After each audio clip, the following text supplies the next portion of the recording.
Now, I said I was ready. However, the bot is not quite ready. Let's see. Now Jay gets to have marital problems with the bot. I remember that show, BattleBots. Great show. Jay's trying to steal Brian's thing, having issues with the bot. I know. I didn't have any issues. What are you talking about? See, first try. They're after my bots. I Gotta knew you protect would my like- bots. Commanders. Anyway, last time you guys had begun your journey here in Azeroth aboard the Wave Strider under the direction of Captain Graydon Thorne. You had been making your way up the eastern shores of Kalimdor. The western shores of Kalimdor. Got my directions mixed up there, but you guys sailed up and had docked at a beach where you had a bit of a kerfuffle with some gnolls to get some trade goods. But you guys were very successful in that endeavor. You then sailed a couple of days to a little bit of a trading flea market that had a strange variety of different characters that were there. Quilboar and Tauren and Centaur among them. But after you guys did some trading, and you had kind of an odd encounter with a cloaked undead figure, member of the Forsaken, you had identified him as. And you discovered that this figure was working with a bit of a turncoat on your boat, the old cook known as Old Cobb. Upon discovering this, you all had made your way back to the ship, and the captain ordered you guys to set sail immediately. He had a bad feeling about what was going on. And sure enough, not just a few hours off of shore, you had discovered that there was a ship that was following you. Now, the ship did take a little while to get to you, roughly 8 hours, to get side by side with you before they began to board and attack. You guys all put up a very valiant defense of the ship, but as the numbers continued to stream further and further from the other ship known as the Inevitable, eventually your captain ordered a retreat. His only priority in that moment, making sure that his son Aram was protected. He took off his coat and his compass, gave them both to the boy, and put him in the rowboat, and ordering you all to hop in with him and get away, that he would attempt to give you all a head start, but that they would likely be following you. And as you guys slowly floated away from the glowing ship with the large mid-mast falling over into the sea, that is where we pick up tonight. You guys are now out of sight of the Wave Strider. It is pitch black, middle of night. What would you all like to do? Well, I don't sail, so. Is there any shore that is within vision range? Not immediately, but go ahead and make a survival check if you're trying to gauge about where you are. I have proficiency with navigator's tools. Would that Okay. help me? Sure. Go ahead and do it with advantage Okay. as you try to use your navigator tools. Let's see. Those would probably be wisdom. Yeah. Agreed. So- Survival. 19. That's pretty good. That's Um, some fine navigating.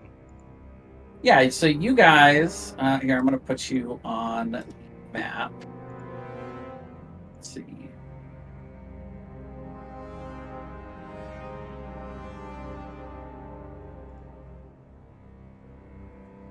So you pull out your map of Kalimdor. You guys had sailed, been sailing down the coast. The market that you were at was at the very southern tip of Desolus. And you guys had sailed for about 10 to 12 hours directly south. And you would estimate that you are somewhere off the southern shores of Feralis. A. What does and, that What does that mean? Does that place mean anything to us? Right. Would Feralus and Silithus and Oldham mean anything to us? Make a history check. All of us, I assume, right? Anybody that's wanting to figure this out. I don't do history checks. Me either, but I rolled well.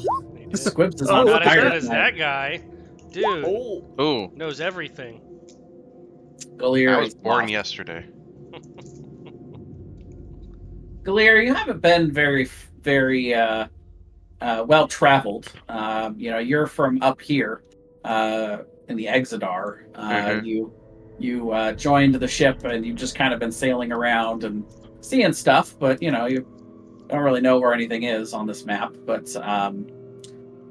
Altaria, you are a bit of an expert in all things Kalimdor.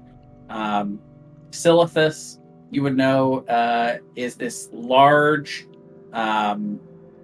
desert that has little to no points of civilization that are viable to find safety in. You know that Feralus is equally dangerous, but does have a couple of different forts within it. Particularly, there is one that is Feathermoon Stronghold. It is that's what's right here on the map, by the way. I know it's a little hard to see and read it out because it's a little bit blurry, but Feathermoon Stronghold is a little bit northeast of your position. It is a military port for the Alliance. So with that role, especially you being a race that typically is more centralized within the Horde, being a blood elf, you would be very familiar with the fact that you may not be welcome at that fort, but you might. You're not really sure. What is the stripy There's- unlabeled area out to the west? What? The stripy The unlabeled island? area to the west. oh, Oh, that's the abyss. There's nothing No. out there. No, that's just the deep water. If you go out there, you start taking fatigue. You start and if you taking go above- fatigue damage. Yeah. And then a big shark thing comes and eats you if you stay out there. Yeah, and if you have WTFO activated, it gives you that huge thing as soon as you start going out there. It's not great. All right. Long and short, the world is flat, and that's the edge. All right. Yeah. For sure.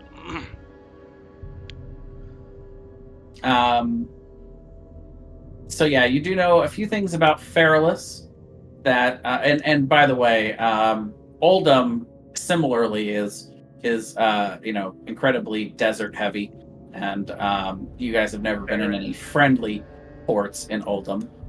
Typically, you sail around the bottom edge and would make ports northern in Kalimdor. In fact, I would imagine at this time, Oldham is probably still being rediscovered and excavated, or just now maybe getting started with that. But anyway, from where you guys are in a small rowboat deep out in the ocean, which is not a good position for you. So your instinct, Altarian and Squibs, with those high rolls, is you should make for shore as soon as possible. What about You're not going to be sailing around to Tanaris in this rowboat. the island here? As a part of that natural 20 for history, what I'll say is that island was once inhabited by, or was once the previous fort of Feathermoon Stronghold, but it was destroyed in ancient times, and it was rebuilt on the inland. So currently, this is overrun by Naga. Ah, Well, I say we head east until we hit land. I like it. Agreed. All right.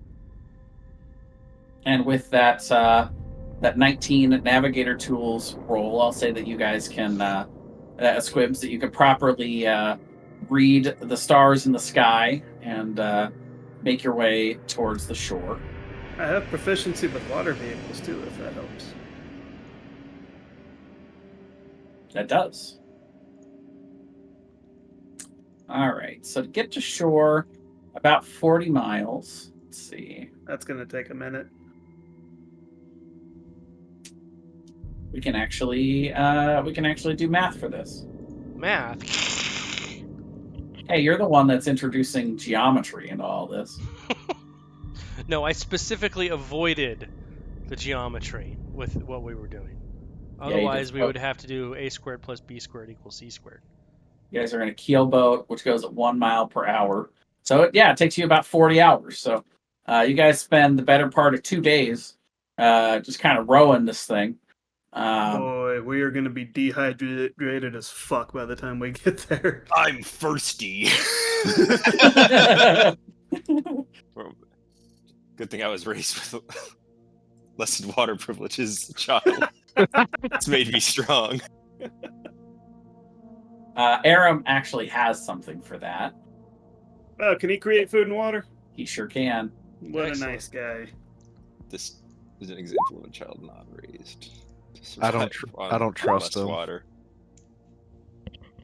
I purify it. He purifies food and water. Purify the created water. He doesn't have food, but he can create water. Well, you can go a while without food. Water's the tough one.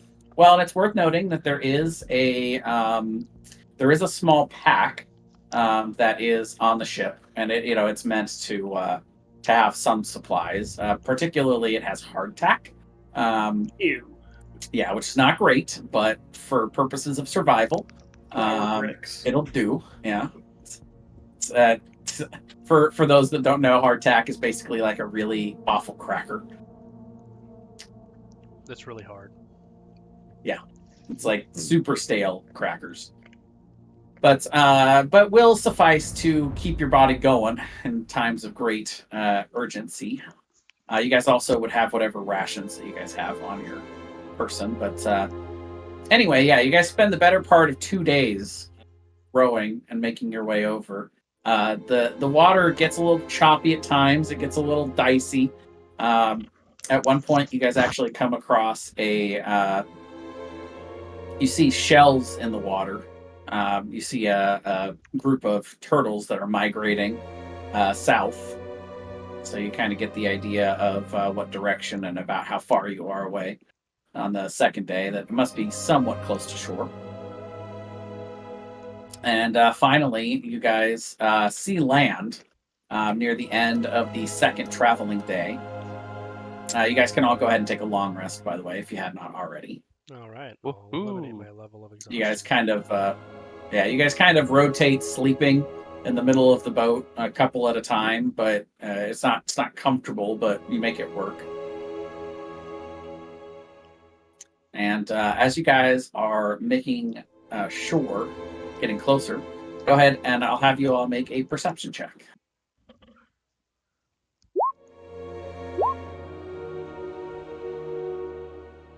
Altaria just tearing it up tonight.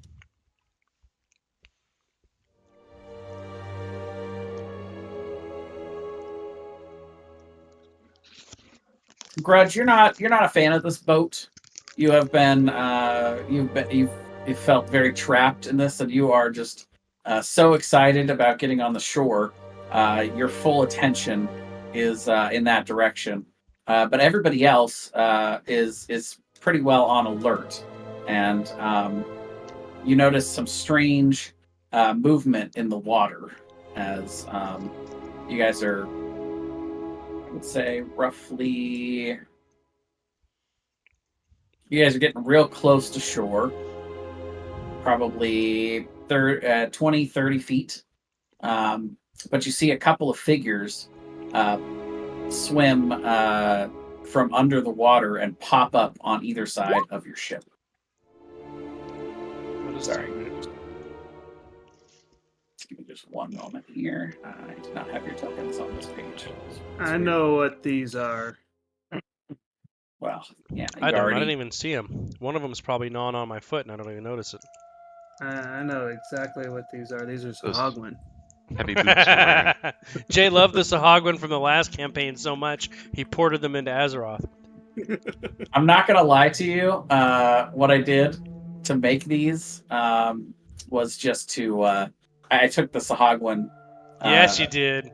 And Jay's I like, and I damn, these Sahagwan are awesome. I want them in every campaign now. I reskinned them as Naga, but yes. Oh, You you see, reskinned Sahagwan as Nagwa. I was expecting you to go Murloc. No, I just wanted no straight more locks Sahagwan. yet. Wow! I just wanted straight Sahagwan. And I'll have you all roll initiative. The first time we meet Murloc, there better be a certain song that plays. You do see, by the way, you see two figures here, and you see one figure that seems to be directing traffic of them over off to the left. Yelling in this, does anyone speak, Nope. Whatever it is, I don't speak it. Yup. Nobody speaks. Oh, it's not Sahagwan. I didn't put that right on the page, darn it. I speak Let's see. exactly 2 languages, and they're exactly the 2 languages you would think. Nurglish. Anyone speak Nurglish? Nope. You hear this harsh, guttural language coming from this figure off to the left.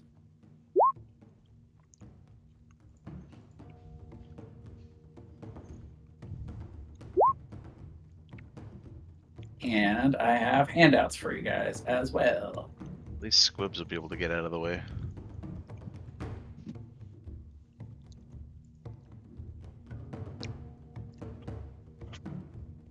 I'm lying. I do not have handouts for these ones. All right. Oh, and I gotta get Aram on here as well.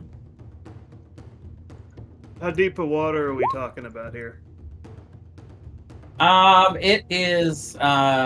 You have to swim up until about I would say maybe 10 feet from the shore. That becomes walkable. Okay. In that case, Grudge doesn't. I am going to hold an attack for an enemy that closes into range. Okay.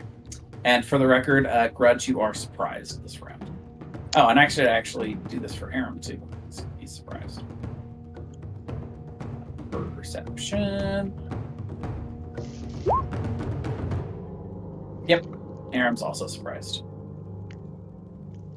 All right, so these Naga are going to swim up to the side of the boat.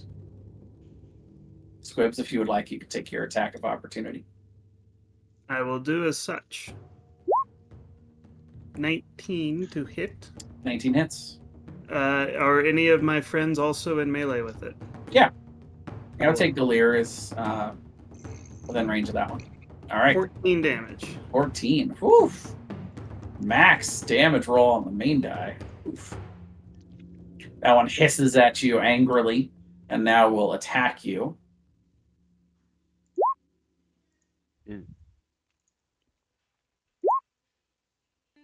That's going to be a miss. Okay. And the other one will attack Graldus. 22 and 19. I think Thomas stepped away to get food, most likely. Well, those both They hit. Yeah, they do. His AC is 13. So Graldus takes 7 damage. And with that, it is Aram's turn. Let's see. Aram is surprised. Galir. Alright, I'm going to keep it nice and simple, and I'm just going to smack this injured Naga Brute with my maul. Okay. Maul him. That hits. And that kills him. Sweet. Slowly sinks down into the waves. So, let's see. Is swimming difficult terrain? Is that what it's It considered? sure is. Okay, so I have 30 feet, so that would be 15 to there, 25. So I could get, would it be 5 feet to get to that from here? Let's see. If this is So like let's the, see. So this would On be the boat, 20. you'll move at normal. That would Yep. be 30 feet. okay, then I And will, then you can stand up and start moving normally. All right, yeah, I'll stand up. I mean, I'm like 7.5 feet tall, so Yeah, you're treading water, but yeah, you can now move normally. yeah, I'll just get to there, and Okay. hopefully next turn I can run at that priestess. Altaria. Am I within melee range of this Naga brute where I'm at? Yes. I Okay. put you there, but you're on the boat. Just a Okay. little awkwardly positioned. I'm going to do so. As a bonus action, I'm going to use my Channel Divinity for Surrender to Madness. Okay. I invoke the madness of the old gods into my holy symbol. Drive my body And void for a minute. okay. And then I will cast Inflict Wounds on Naga brute. Oh Okay. dear. 18, Oh dear. 18 hits. 30 damage. Wow. I roll max damage because of Surrender to Madness. Yikes. Good That times. is very strong. All right. And Horrifying. in You my gotta make a wisdom turn, save. whew, the DC goes up by 1. As a DC 10 goes up by 1 every turn, and when it ends, I take half my max hit points in damage, psychic damage. Wow. So Nice. there's a big downside, but Yeah, but a great upside. I'm gonna. Yep. Over here. That's it. Grudge, you are surprised. And the Naga Priestess. Oh, we're not. Oh, yeah. Grudge didn't roll. Here, I'll play Grudge real quick. Oh no, I didn't. Graldus is who Or you sorry, mean. Graldus. Yes, Yes. the other G character, Jake. Yeah, your brother. the other G guy. And yeah, it's Graldus' turn before the Naga Priestess. So let's see. Use a hunter. He will do Hunter's Mark on the Priestess and shoot with his longbow. 17 will certainly hit for 10 damage. And then it is her turn. What is she going to do? As a bonus action, she is going to cast Spiritual Weapon. You guys see a trident that pops up next to Altarian. And it's going to try to strike you. Ooh, natural 1. It's not going to do it. And with that, it is... Oh, wait a minute. You have all your hit points. Never mind. It is going to, with that, see its 2 brutes get brutalized, and it is going to duck back into the water and swim away. It goes about 40 feet, and it is underwater. Would anyone like to pursue? I can't catch up to that thing. I don't even know what's going on. I don't think I have anything. You saw longer 2 than- Naga pop up. One gets stabbed and then brained, and the other one literally just Altaria touches it and it melts. I'm probably napping. I don't even know what's going on here. Well, short-lived, but you guys are able to make it up onto the shore.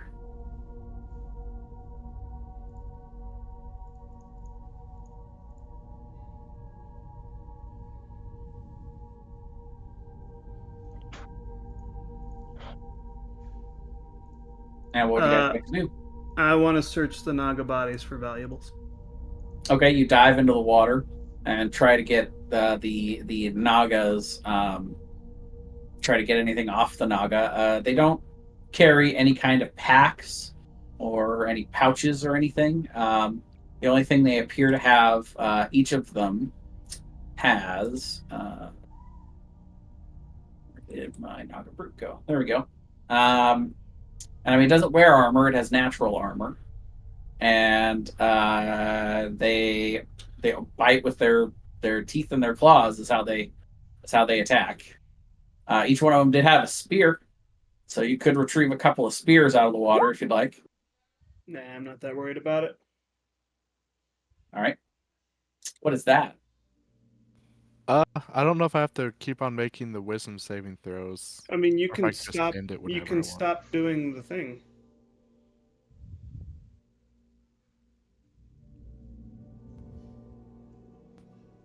It just doesn't quite say. Use That's channel what I wasn't divinity sure. submit to whisper the bonus action with madness of the old gods into your holy symbol, shining your body in the void for 1 minute.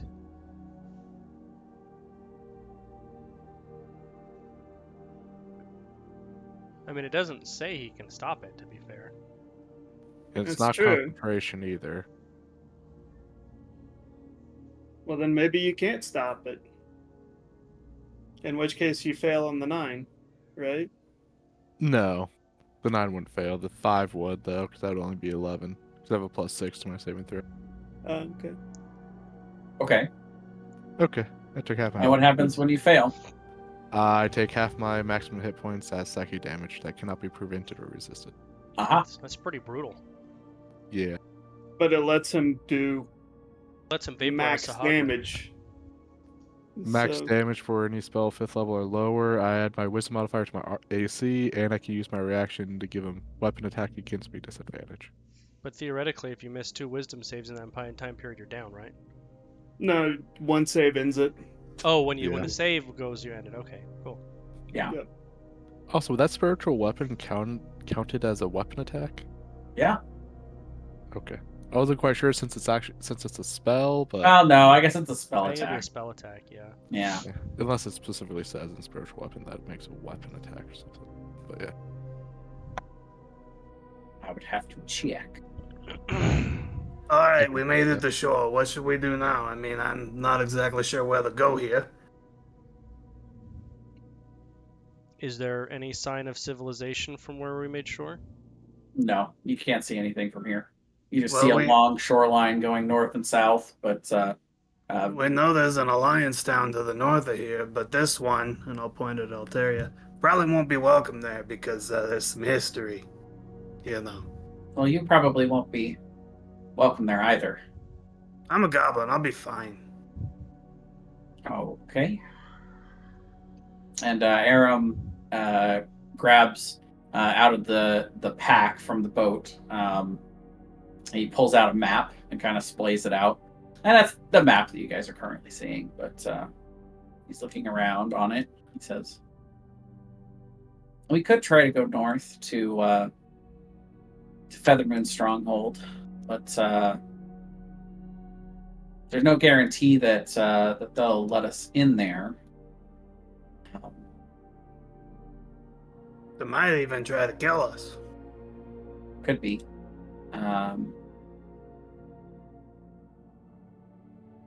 Gadget Sand is a neutral port over in Tanaris.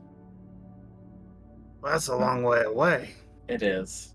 At the very least, maybe we could send some of the more alliance-friendly looking folk to at least pick up supplies at the local base. Even if they won't let us hang out, maybe they'll at least sell us some supplies so we can be on our way. Well, that'd be everyone except for me and Altaria.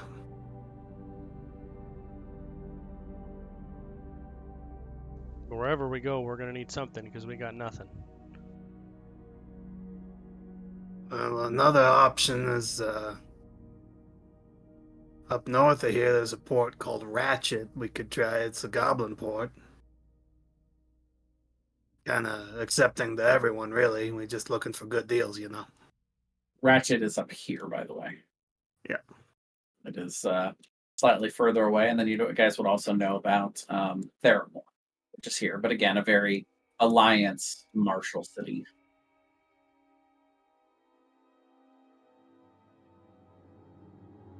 Aram pulls out his compass, and he looks at the compass, and he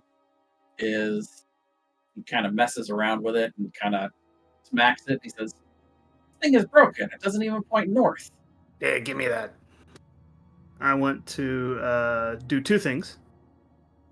I want to, since I have expertise with navigator tools, I should know if it is broken or if he just doesn't understand how compass works. Okay, I also want to appraise it. sure. So what should I roll?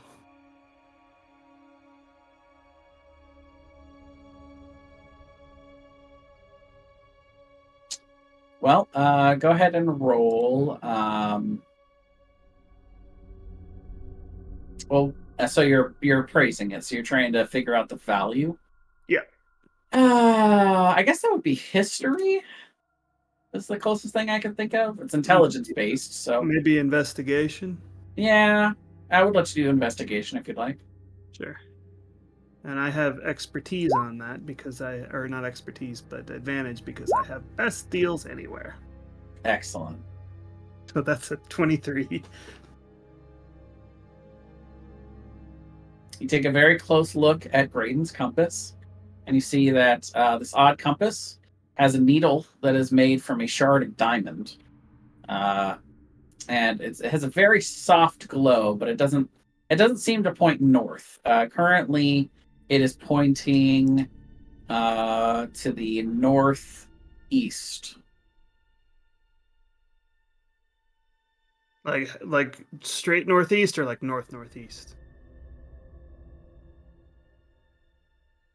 Northeast. Okay. This direction. Towards Thunder Bluff. Gotcha. Well, yes. Thunder Bluff is northeast. That's true.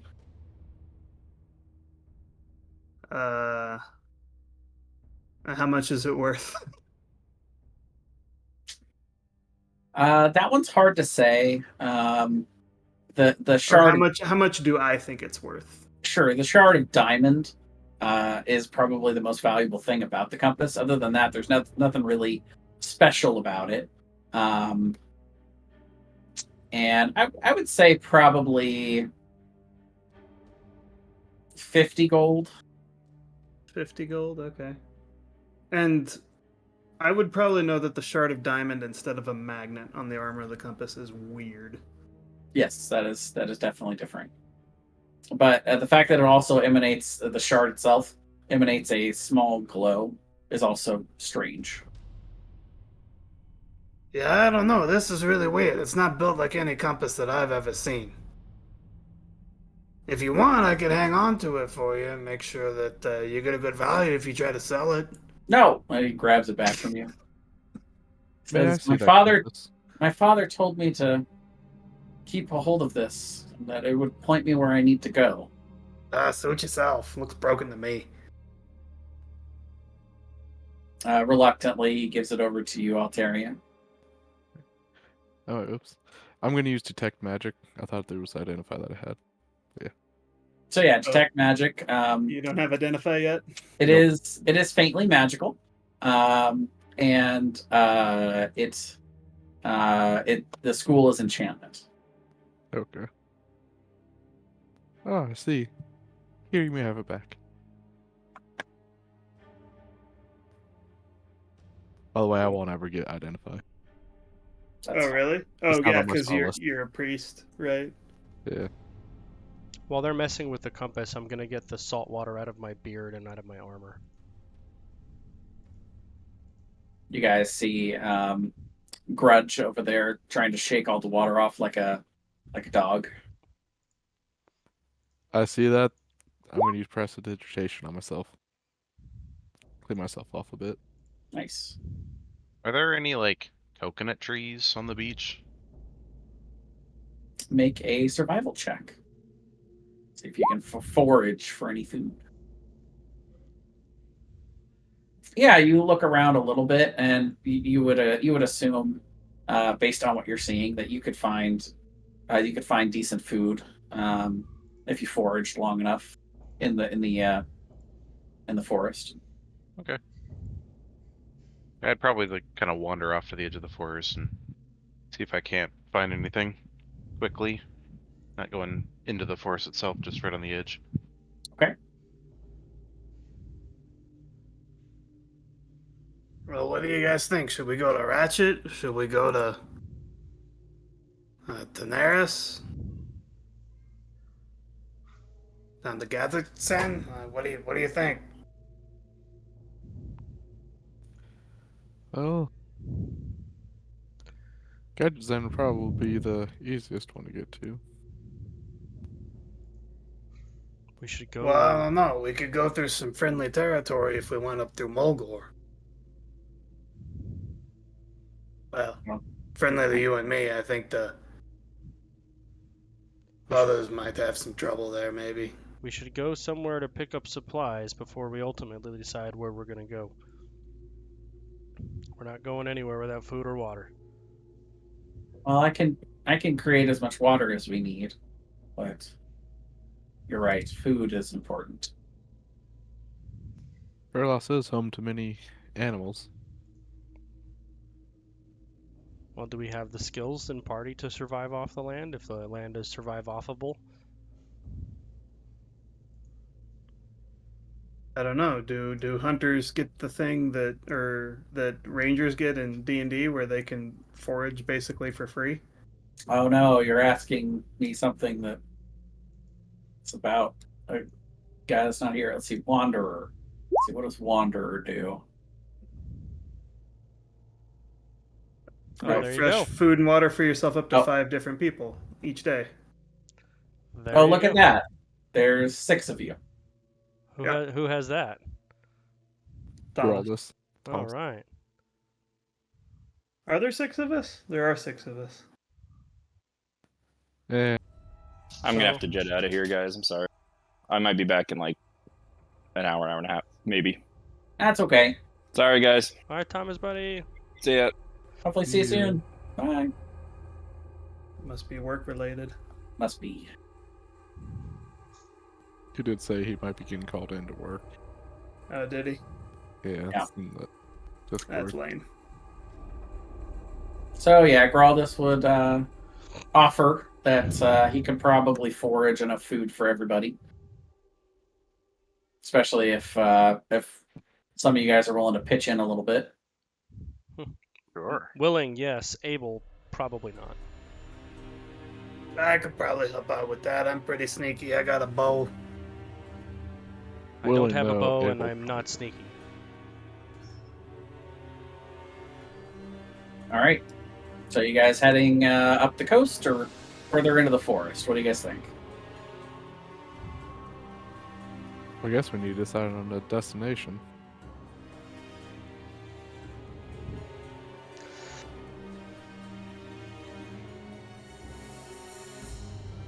Well, the kid's got this compass that he said his dad told him would tell him where he needs to go, but it doesn't point anywhere useful as far as I can tell. It points where it needs to, from what I can tell. Where does it need to point? Maybe we can go somewhere where we can get somebody to figure out what that thing does. Oh shit, the closest place we could do that, maybe Kazakhstan. Other than that, it's gonna be Thunder Bluff or Orgrimmar, probably. I'm not comfortable going to either of those places. Humans No one asked are you. not welcome there. Taurens are usually more acceptable than the other horde races. But probably Okay, not. then we want to go to Kazakhstan then? I mean, if nothing else, we can get another boat there. Maybe. Yeah, I'm sure that they have that we would be able to purchase passage on ships to wherever we want to go from Gadgetzan. It's definitely the nearest neutral port. I mean, Ratchet's pretty close too, but that's also in pretty heavy horde territory, and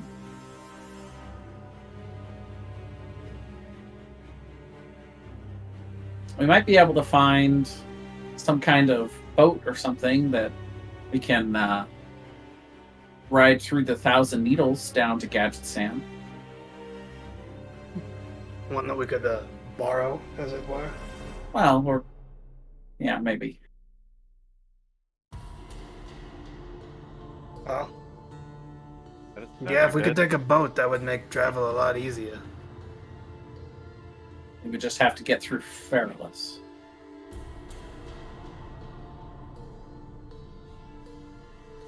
Well, if that's the You plan, can't- we better start walking. All right. So you guys start heading into the woods. Let's see. What pace would you guys like to travel? Sure. Ooh, Oregon Trail. Yes, exactly. I want hearty meals with a moderate pace. I You want are- dysentery. Snake bite. Oh no! Ethel has cholera.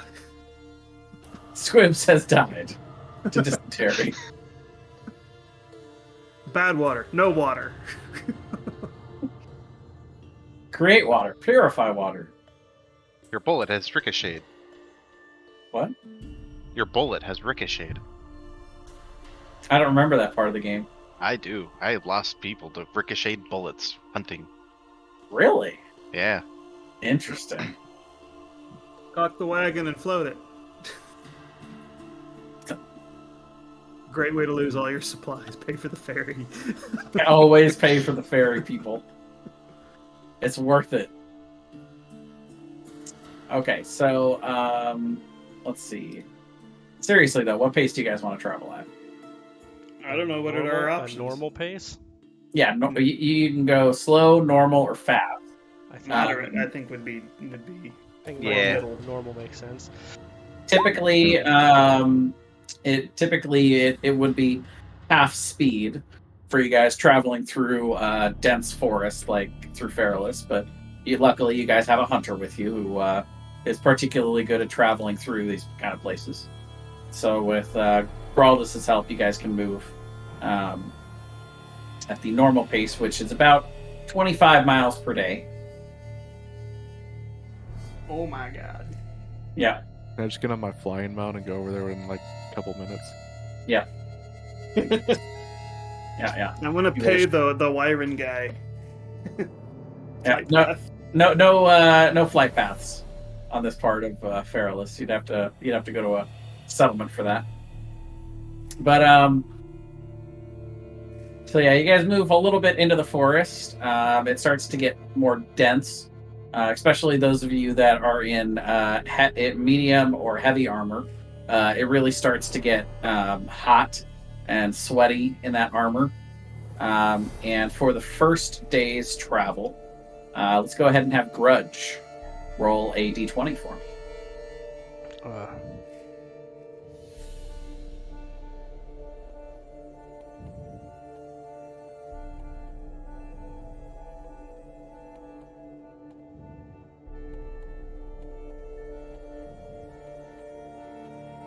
Okay. And with a 6, let's have you roll a let's see, a d12, please. What did you kill us with, Brian? Myself in the armor. You know, you guys now have roasted dwarf. It's been a long time since I've had roasted dwarf. I know. You don't have to worry about food because I just roasted myself alive in my chainmail. Okay. About 300 years. So on the first day of travel, you guys you're getting near the point where you're thinking about making camp. You're all starting to get a little bit tired. The sun looks like it'll be setting within the first couple hours. You guys, again, you have plenty of water and you're able to forage for food, so that's not really a big problem for you. And as you guys are going along, you hear kind of a strange noise coming from a little bit further north than you guys are traveling, so it's not quite on the exact path that you were trying to take. But you hear this, it almost sounds like a gurgled screaming sound, but it definitely sounds like a call out for distress of some kind. And you also hear running water. Do I recognize the sound at all? Make a nature check. Oh, you'll say the same thing. Can I also make a nature check? Yes. I'll allow 2 of you to make it as straight rolls or 1 with advantage. Okay, so yeah, 2 of you straight rolls. Squibs, I'll say that it doesn't, at a 13, it doesn't sound like any creature you've ever heard before. But Alteria with a 16, you have heard these types of creatures before. It sounds like the scream of a murloc.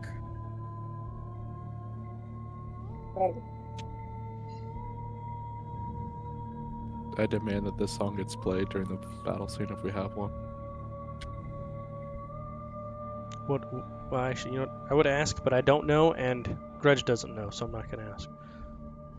Oh, Elite Torrent 9, bro. Yeah, sure. Classic. I would let everyone know that I believe the sounds are Murloc. Small fish-like creatures. It They sounds walk like on 2 feet. it sounds like it's in danger or it's hurt or something. Should we go check on it? Would I know if Murlocs typically set traps? Well, the 16, no, not normally. They tend to, they do tend to have nets for fishing, though. We can go check on it. I suggest we keep our distance. They're usually not Alright. friendly. Well, I can try to sneak up kind of close. I'm pretty sneaky. You'll see. All right. So you guys start to sneak over into that direction. Especially in this tall grass. Yeah, I don't sneak anywhere, but I'll do my best. As you guys head closer, you do hear the sound of rushing water, getting louder as you guys get close, and you hear the gurgling scream getting louder as well as you get closer. And as you guys come through a portion of the dense forest, you see that it opens up into a river that flows down off of a cliff, creating a bit of a waterfall, leading down into a ravine that's about 30 feet or so down from down to the base of the waterfall. And Squibs, as you sneak up to the edge of this ravine and look down where the water flows, you see about 20 feet downstream of where the waterfall's base is, you see a small creature with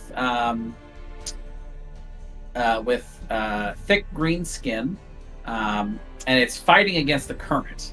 It seems to be caught in a fishing net, and every so often the current is bashing this creature up against the rocks.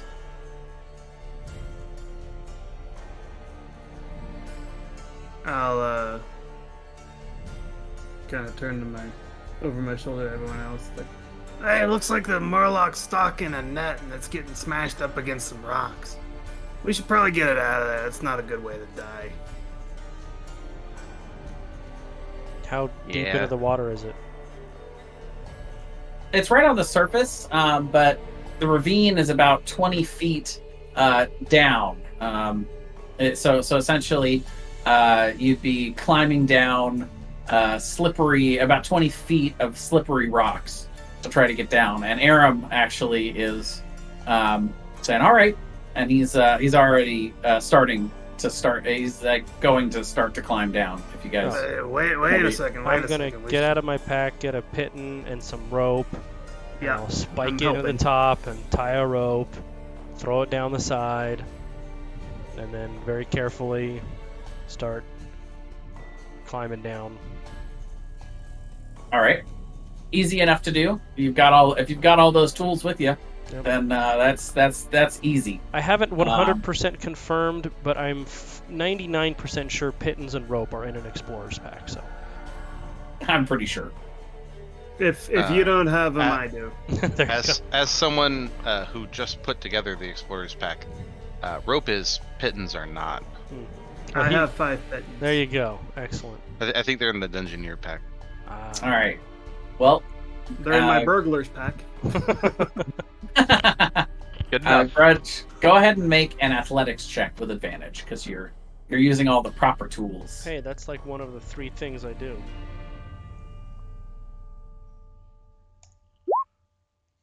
Apparently, I do it mediocrely though. It's a little dicey as you make your way down. At one point, you do slip when you're probably about 5 feet up, and you hold on to the rope, but you do fall into the water a little bit. but you are now where you need to be able to reach out and try to free the Murloc or grab its net if you would like. Sure. Yeah, I'll just try to grab it.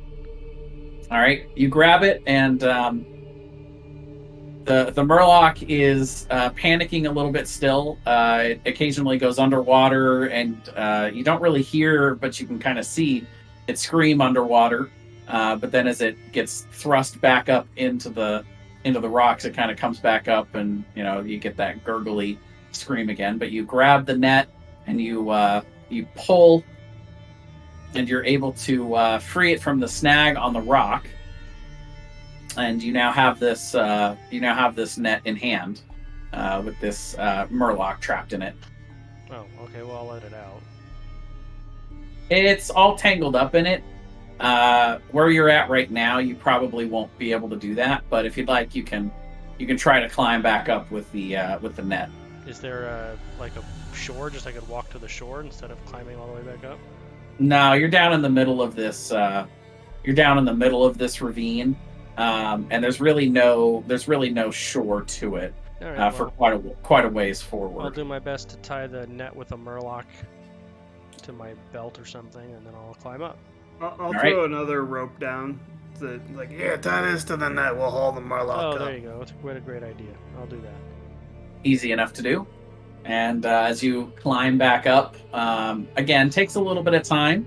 That's the biggest thing with the 10 is 10 is successful. It's just it'll take you more time because I'm in no rush. Wasn't super successful. I'll pull out my dagger and start cutting the Murloc out of the net. As you pull the dagger out and you start to cut the net, it screams, "Nick! Nick!" Look, I'm not hurting you. I'm just cutting the net. No! Nurgly! I'm just gonna keep cutting the net. It groans and grumbles the whole time. Making sure not to hurt the Murloc. Just cutting. I would say, Altarian, you would know that that the net is like sacred to the Murlocs. Like it's very important to them. So when you see it starting to freak out like this with that 16 nature check, you would know it's because the net is a prized possession, and currently Squibs is ruining it. I would say something if I cared. That's fair enough. While he's doing that, I'm going to take off my helmet and my gloves and my boots and cool off in the river water because it's been hot and miserable. There you go. After about a couple minutes hearing the Murloc yell, I would tell Squibs. Well, he cuts them free pretty quick. Okay. But it does destroy the Murloc's nets, unfortunately. But as you're doing this, Squibs, you actually discover that the Murloc also had something in the net along with it, which is a giant fish. Is the fish still alive? Yes, it's flopping around in there. I'll stab it in the head to kill it. Okay. Put it out of its misery now that it can't breathe. And let's see.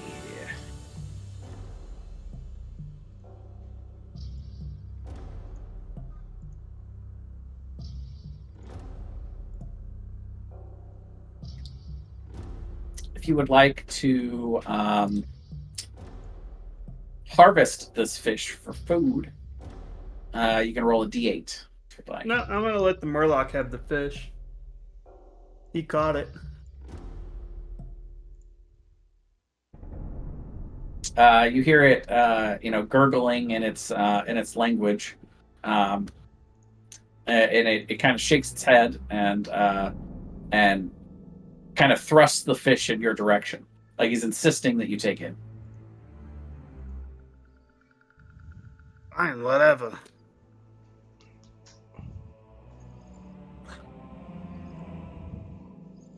And the fish it's a big one. It's a 10-pound fish. Oh, it's a big fish. Well, if Say it's enough for 3 rations if you would like. Sure. We It's can like a smoke it salmon. or something.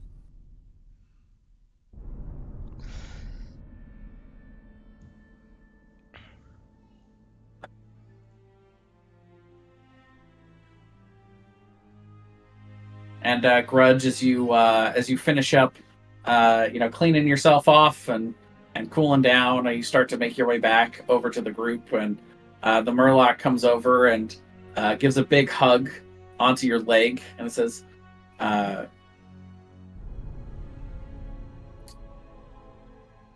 Murgle, Murgle." Uh-huh. I'll pat it gently because I don't really know what else to do. Nah, looks like you got a pet.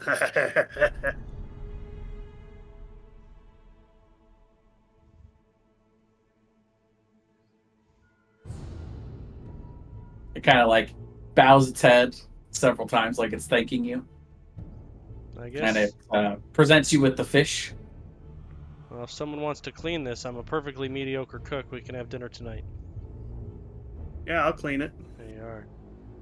I suppose we were getting ready to make camp anyway. By a river full of fresh water seems like as good a place to any as to do it. Sounds good. And Aram kind of sits down and pulls out his sketchbook, and he starts. He's kind of You can tell that he's looking over at this Murloc and is sketching it down.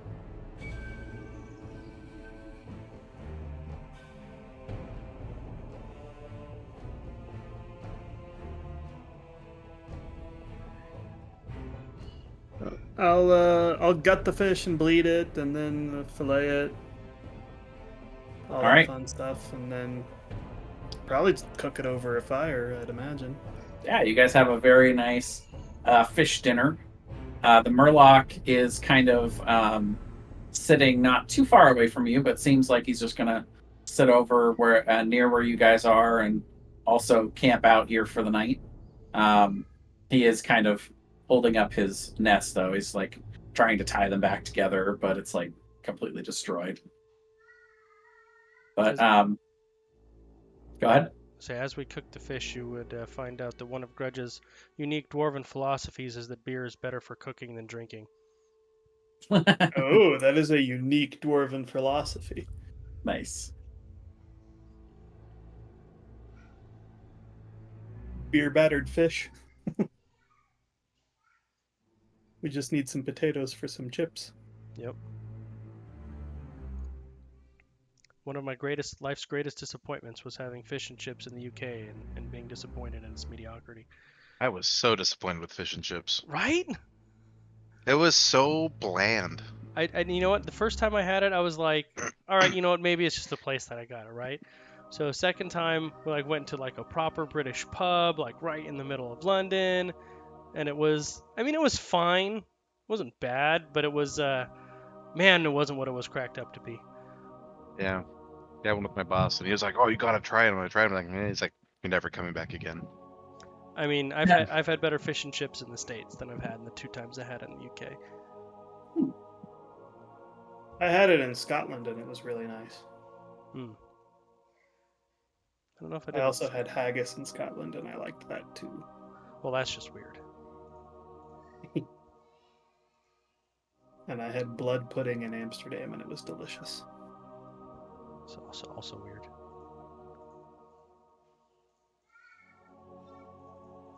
Well, after you guys, while you guys are cooking this, you see at one point, Aram goes up to the small little creature, and says, "Do you have a name?" And it says,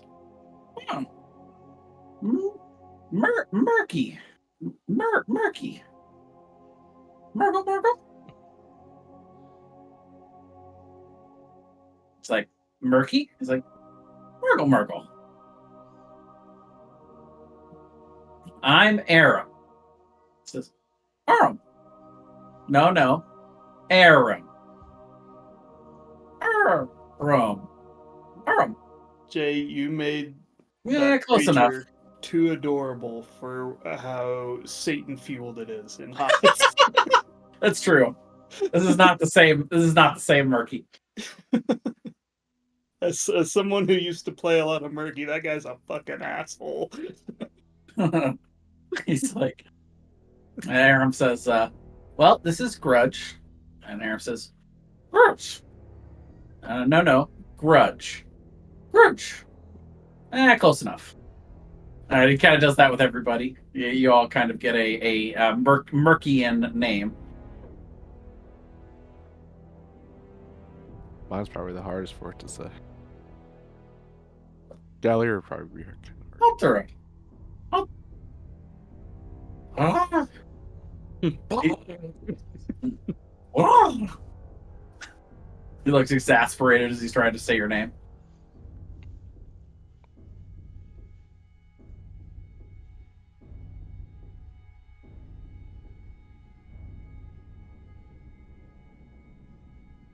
Alrighty, let's see. You guys get a new handout. An outhand. Oh, well, there's this. But you guys already had that in the magic item. There's the sketch of the compass. And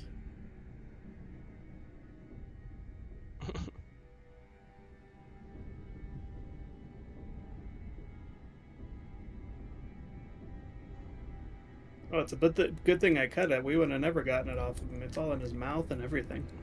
Looks like he put some pretty big holes in it himself. I mean, if you Yeah, wanted his to whole risk your head's sticking fingers, you through. could have tried to get it out.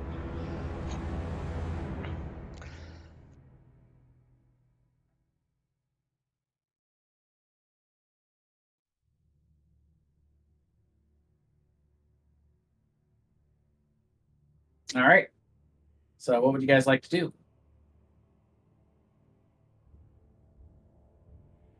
I guess Well, you I guys think- rest up. You rest up for the night, and you can go ahead and take a long rest. Nothing comes to bug you. You do occasionally see a small, um, a small creature like a rabbit might come by to drink in the water, and you guys during Graldus's watch, you guys some of you guys wake up to the sound of him loosing a bowstring and loosing a bolt into one of these rabbits. He's like, I really like this spot. Can we just stay here?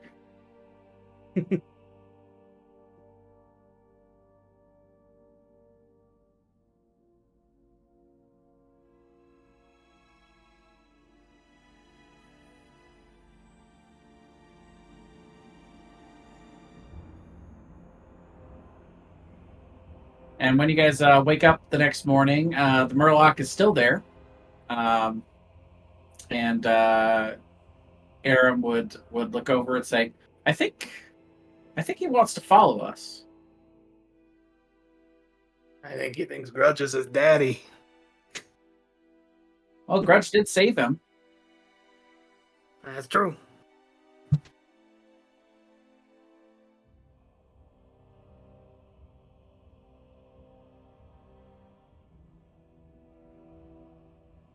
All I right. think it's just going to be fun watching Grudge try to deal with this.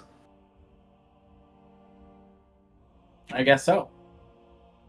All right, so you guys do another day of travel. Yeah. Okay. Another 25 miles inland. And this time we will have Altarian roll a d20.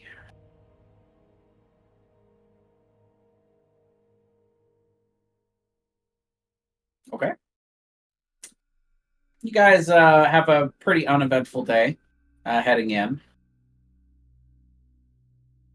You guys set up camp and go ahead and start taking your shifts for watch, and the little Murloc still just kind of walking behind y'all.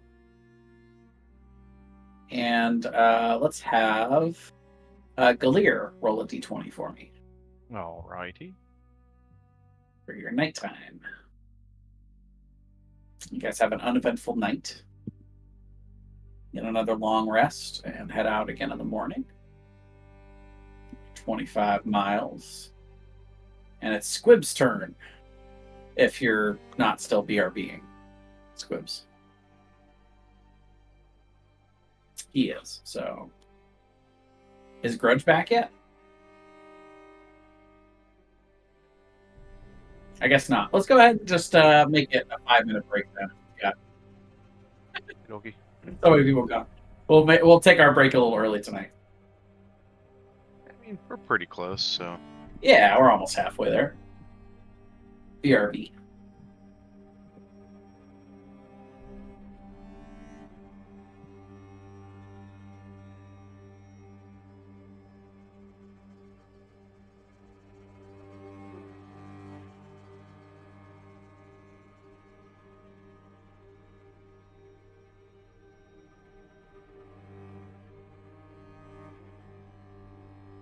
It's okay. We're all going on break. Great timing then, right?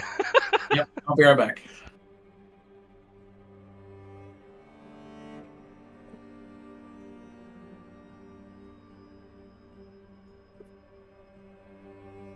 I'm back.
Alrighty, I'm back. Samesies. Samesies.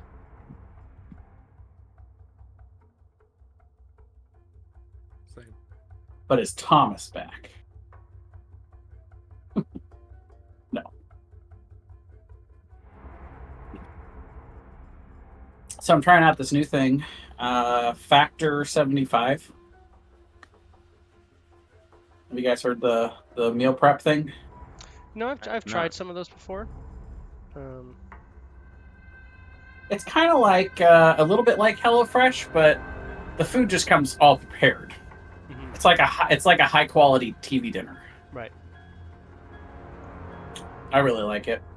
I liked HelloFresh. It was just I'm very lazy, so I wouldn't always cook the meals. It was terrible.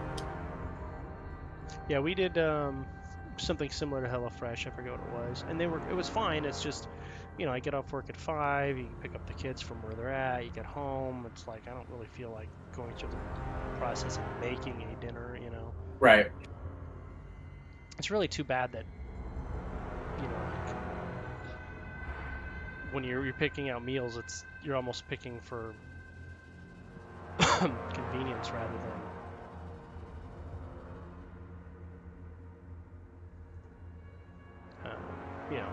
good food. Yeah. Well, these are nice. Just pop them in the microwave for 3 minutes, and they're done. It's like a really high quality TV dinner. I'm a big fan.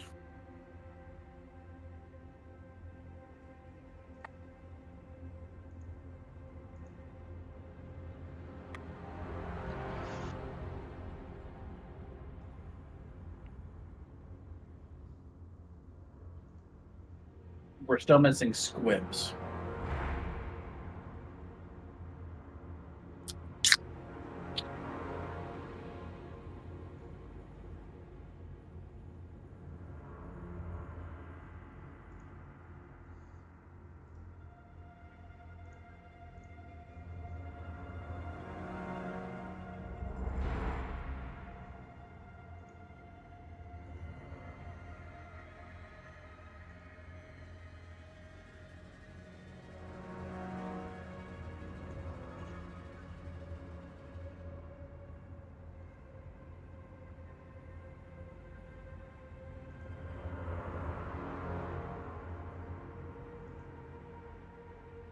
Well, you guys just want to get started? Sure. I'm good All right. whenever. Well, squibs will be back whenever. Let's see. Sometimes it takes them 3 minutes. Sometimes it makes them takes them 10 minutes to make popcorn. It depends on the popcorn. Yeah. And is it All cooking right. it over a pan or in the microwave? Let's have Grudge roll another d20 for us then. For this day's travel. 15.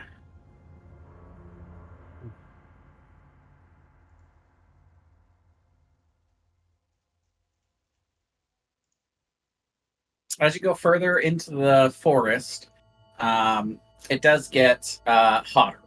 The forest becomes more dense, but the sun is just has been out. There's been very little cloud cover the last few days, and the sun is really beating down.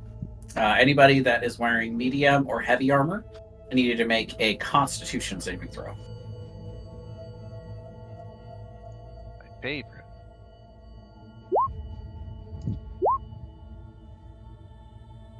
Nice. Now, they're both passes. You do not suffer a point of exhaustion. Meanwhile, you guys camp out for the night. And I will have Alteria roll a d20 for us. Okay. And now I need you to roll a...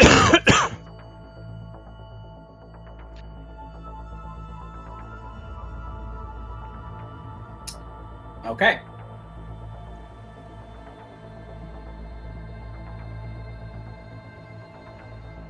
So as you're setting up camp, one of the things that you guys typically do when you guys are setting up everything is you guys all, start to go out and forage a little bit. to see if there's any food about, any fresh sources of water. While some of you guys that are a little bit less adept at tracking tend to set everything up for your little campsite for the night. Get a fire going if you need. If it's you don't really need that now because it's cold, or because it's not cold.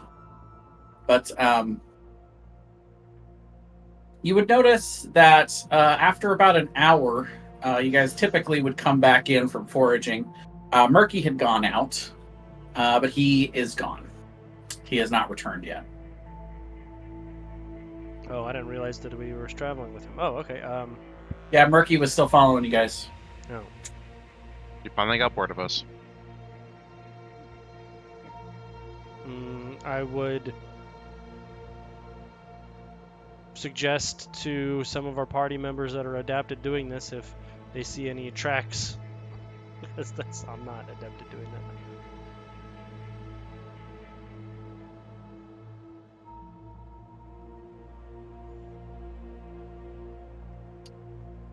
All right. Like maybe Thomas's character tracks. Yeah. Yeah, Graldus and Squibs actually would both say, yeah, here you go. Here's my Squibs accent. Yeah, all right, I'll go ahead and take a look for him. I forgot to ask how much first. Yeah, how much you paying me for this job? I'm back. Okay, good. I don't have to be you anymore. That's good.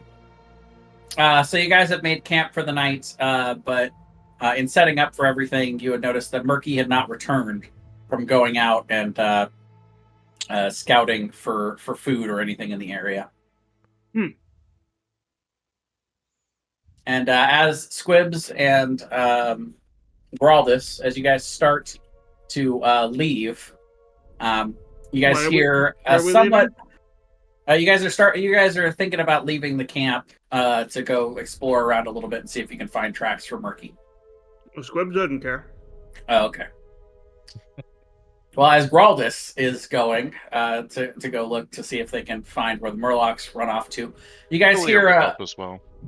You guys hear a somewhat familiar voice, seemingly coming from somewhere outside of your camp, but you don't see this figure. It says, "Well, it's about time that I finally caught up with you all."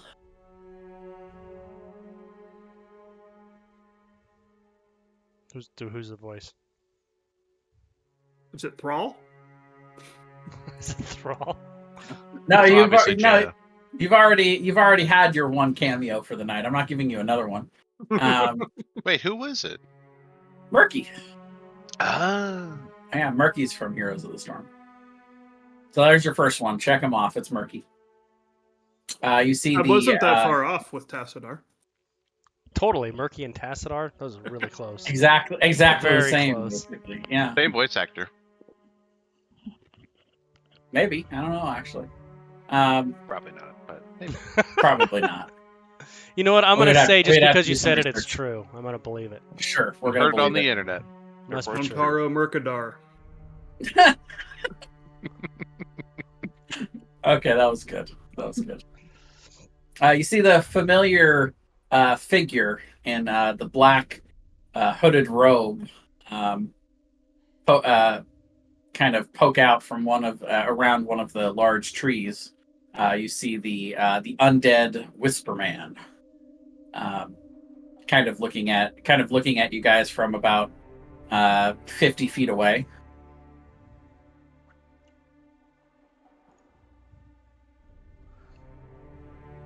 He says, "Looking for your little pet?"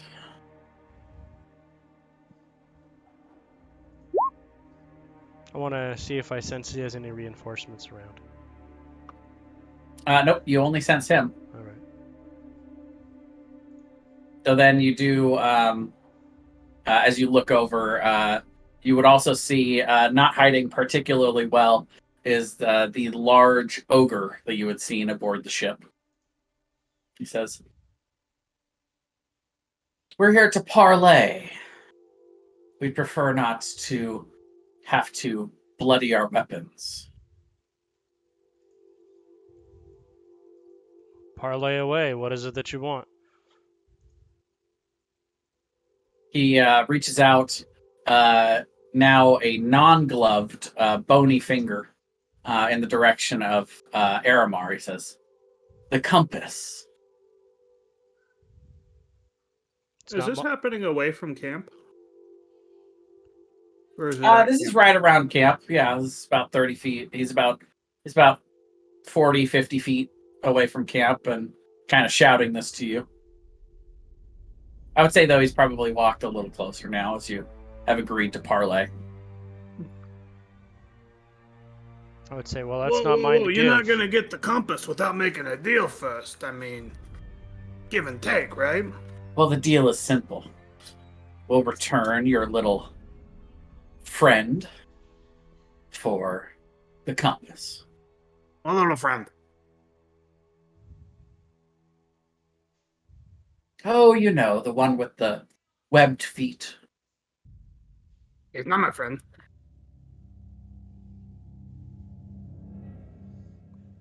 Well, you're talking to the wrong people anyway. The compass isn't mine or Squib's to negotiate with. You need to talk to the boy. It's his.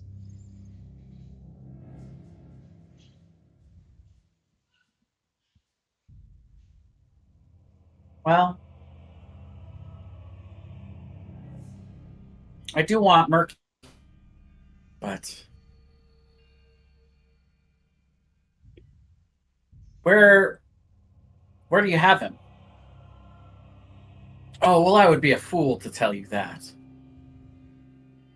But if you accept the terms and you're willing to trade the compass for the Murloc, then we can arrange a time and place to meet. Hey, wait. We don't even know if he's alive. You're gonna have to show him to us before we negotiate any further. Can I insight him? Sure. Make an insight check. Ooh, pretty good. Galir, he seems to be telling the truth. That Okay. they've captured the Murloc and are trying to barter for the compass.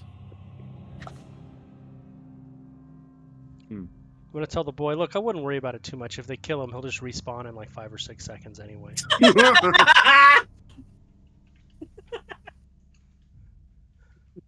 Unless he takes fish tank, and then it's like 15. Unless they got his fish egg, and then we're in real trouble. Right. Where'd you put your I egg, was about Murphy? to say, we also have his egg. Oh no! Oh god! He's doomed.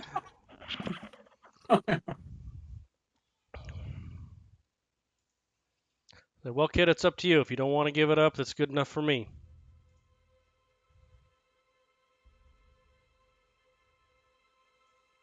Tell us where to meet you. He says, Has he agreed to give it up? yeah. He says, very well. We'll be back with the Murloc just after dawn. And he walks away. And you hear the large thumping of heavy feet as Valdred leaves. Throg follows behind him.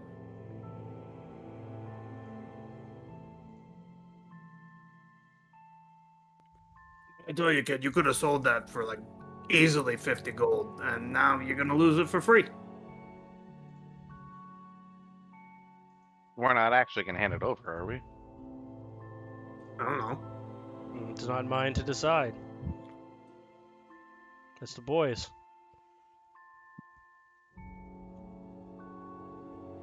Just a little character arc for you guys.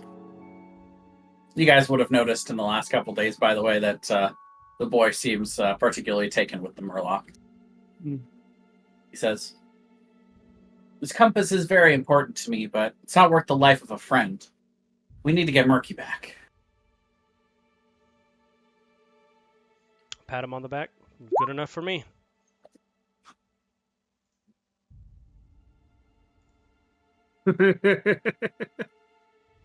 Yeah. What color were the portrait borders?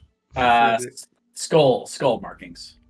Skull markings, and what color are the borders? Are they gold? Are they silver? Silver. Silver. Oh, they're rare elites. Yeah.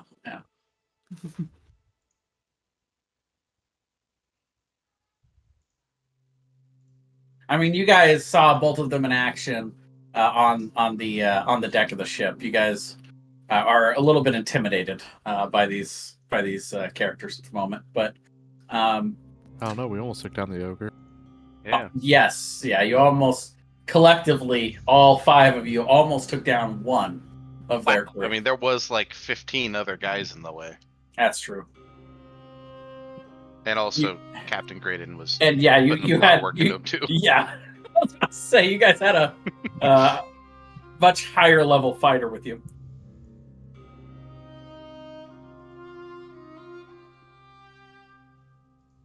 They caught up with us pretty fast. I mean, we haven't been moving super quick, but That's what you rolled.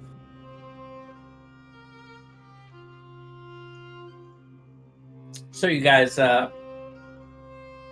begin to wait out the evening, and as you guys are waiting that night, I will have Squibs. Now that you're back, go ahead and roll a d20.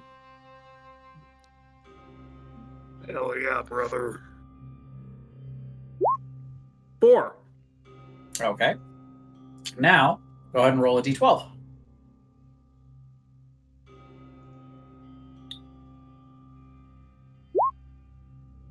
8.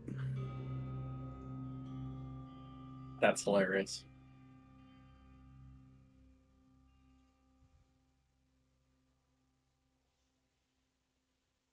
Alrighty. So, you guys are a little bit more on alert because you guys know that this group that had taken over your previous ship is somewhere in the area, probably camping nearby. So you guys definitely keep a watch. Who would like to take first watch? Sure. Okay. Roll a perception check.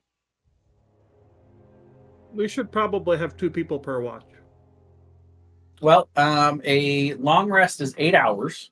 You have to sleep at least 6 of that. So Yeah. that's 4 different watches that you guys have to cover, and there's 6 of you. So some of those you could have 2, but not all of them. considering they said they would be here just after. I see nothing. What was it? Dusk? In fact, you Sundown? fall asleep. Dawn, I think. Yeah, pretty much. No, seriously, you do. A roll of 5 or lower on the perception check, you fall asleep and don't wake up the next person. Excellent. Glad I went first. Okay.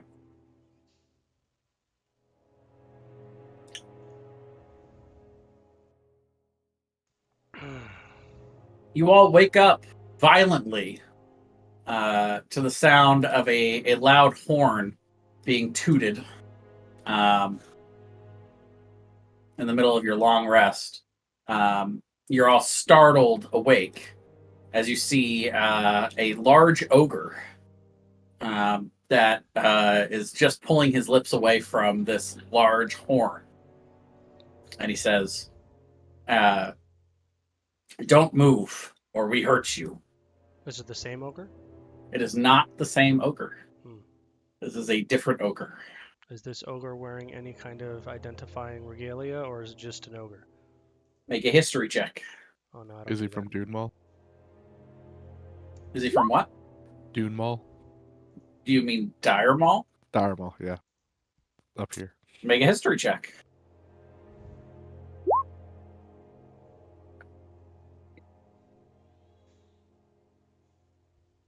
Grudge, you would actually be able to identify the armor style and regalia of this ogre as a member of the Gorduni clan.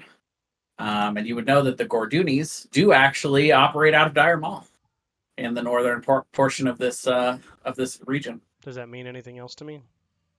Well, just that in general, ogres are dangerous. You could try to fight them if you wanted, but he's indicated that there's more of them about, and he just blew a horn. So you would imagine more of them are probably on the way. How close to dawn are we? As you're rubbing your eyes and kind of getting up, you would estimate you've still got maybe 4 to 5 hours. So not close. Not close. Right. Oh, that big guy. What do you want from us? Maybe we can negotiate, all right?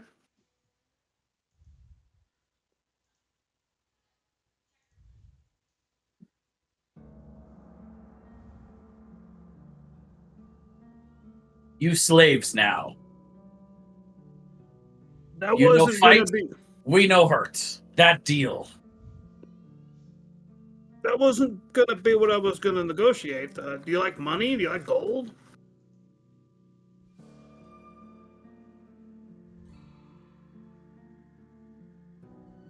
No. What do you like? Do you like meat? We find fighters for Fighting Pit. For Gordok. Oh, You all fighters now. Yeah, I don't really do that, and I'm gonna grab my shield and hammer and charge him. hey, wait a minute. Wait a minute. Go ahead and roll initiative.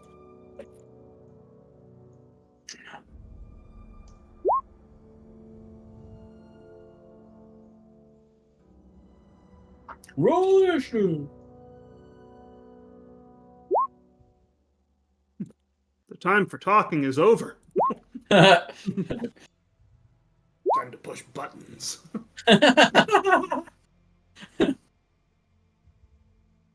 This is not the time for loving, or is it? All right, so let's. Oh, and I need to pilot for all this still. Damn you, Thomas! You should probably be at full health. Yes, that he should. Also, nice one, Grindel. Yeah. That was solid. I'd give that a solid 4. Well, I had my mouth closed. If I'd had my mouth open, it would have been. Well, exactly. Yeah. Yeah. If you want a higher score, you got to open that mouth. All right. So Aram is the first to go here. He sees Grudge starting to charge him. He says, "Oh, okay."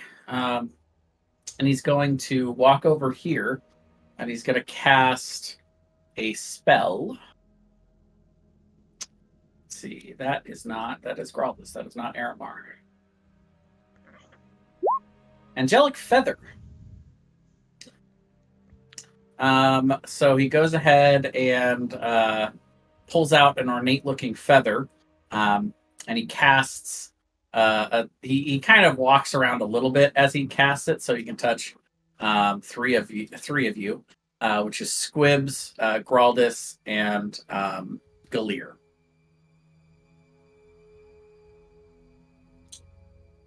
And three feathers form into the palm of your hand.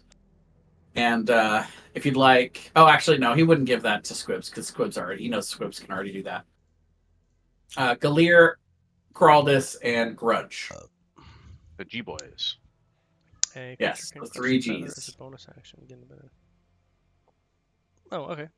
So you now have that feather, Excellent. which lasts for the next hour. And then Aram will just kind of walk back over here with Altarian and say, "Are we really going to fight this guy?" Squibs.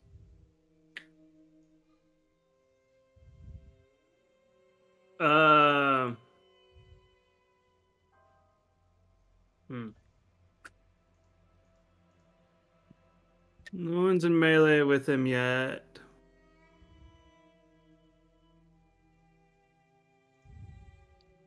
I'm going to bonus action hide. Okay. I'm just going to try to drop down. I'm in some foliage, it looks like. I'm going to just try to drop down and be hidden in the foliage. So the way I do that is you have to use at least 10 feet of movement. Can I move 10 along- feet and hide in the process? Yes. But you can't just be where you are and then hide Right. where you are. You have to use... That's the way I rule it, at least. You have to move at least 10 feet from where you previously were in order to hide. Okay, so I'm gonna move to here. Okay. I'm gonna hide. So you can't just wave your hand in front of your face and say you can't see me to hide? No. You are not John Cena. Your name is not John Cena. What if my name was actually John Cena? Then I would allow it as a bonus action. Good to know. That's really what I. Yeah, If I had a for rogue, future if I had a campaigns. rogue named John Cena, then I could do it. Then I would allow it as a bonus action. Fair enough. So I think I'm that gonna makes move to sense. here after having hidden. Yeah. And then I'm gonna try to stick him with my rapier. Okay. Go ahead and roll an attack with advantage. Which, by the way, I need to change the music. 1 second. Just making sure you're sticking with That was the a lot of 20 work mid, for right? an 11, Aaron. 11 just hits. Oh, I mean, it is a massive ogre in a loincloth, right? Yeah. He's got no armor. He's a 10 scout. damage. 10 damage. Okay. 10 damage. All right. He grunts as you jab him in the back. He says, "Ow!" Anything else for you? That's it. Okay. Should have crushed the feather and dodged. That would also be a bonus action. He already used Oh, his that's bonus right. action. Yeah. So I think that. And also he doesn't have a feather. Oh, also The ogre will turn around and swipe at you as he pulls out his great club. Nice quibs. 11 to hit. Oh. Dodges nimbly under it. Altaria.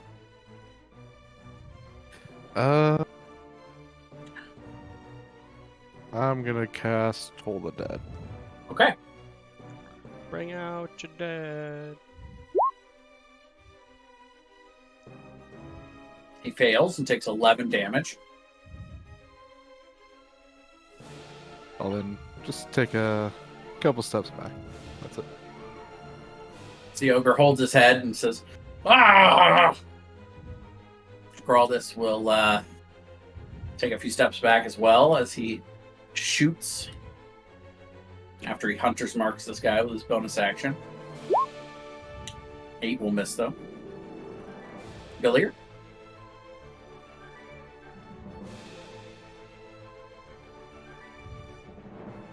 What music is this from? I don't know. Sounds familiar. It does. That's Pillars of Eternity. that explains why it sounds familiar.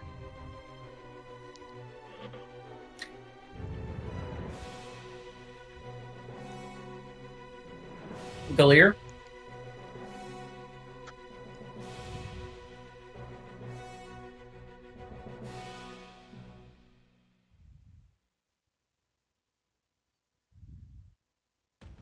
Uh-oh. Did we lose Galeer?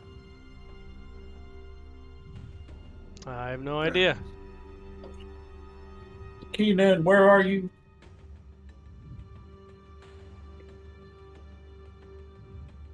Well, Grudge, why don't you go ahead and take your turn while we're waiting for Galeer? Excellent. Question. When I Yeah. was woken up right now, was I woken up because I had fallen asleep on my watch, or did I go to sleep? You went to sleep. Okay, 'cause No, if- you fell asleep on your watch. okay, Sorry. because if I had gone to sleep, I would not have had my armor on. But if I fell asleep on my watch, I would have. my No, armor on. you would have your armor on. Yeah, like, That's good why point. I'm asking. Nice. And I am back. Okay, Sorry. go. Oh, okay. His Well turn. then, Billier, it's your turn. By the way, you don't Yeah. have your armor on. Yep, that's fine. Who needs that extra 4 AC? 3 AC, whatever it is. Yeah, whatever. I'm going to bonus action summon my totem. Seems like a good Okay. time to do it. Mhm. Let's see. I'll just do it like right here. Nice little totem. Summoning a totem of searing fire or something like that. So that's just a searing totem. And I can make a bonus action attack with it. So I'll attack the Nice. ogre. Yeah, 17 hits. So that is 1d6 fire damage. All right. And then I will run in with my maul and no armor. And I will attack the ogre. Okay.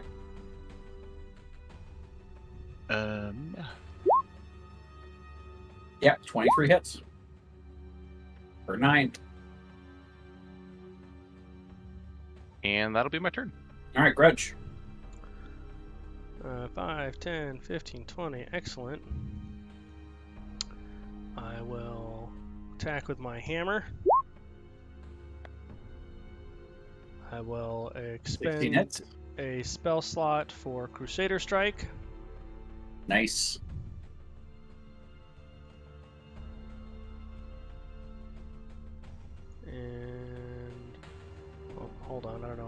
click it again. I know the Crusader Strike is coming.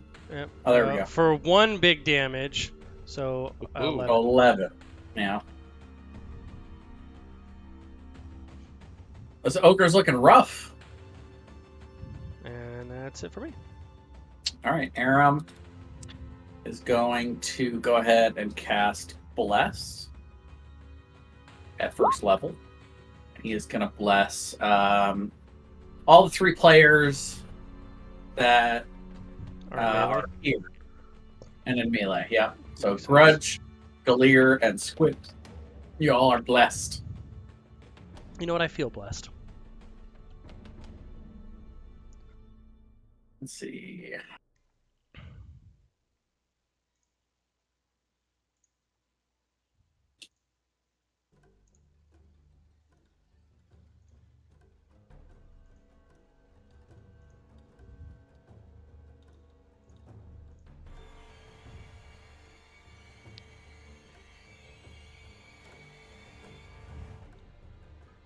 All right, and after Aram's turn, you guys hear the thumping of Of course. more large sounds. So we had to nuke the coming first your guy way. fast. Yeah. Morgers.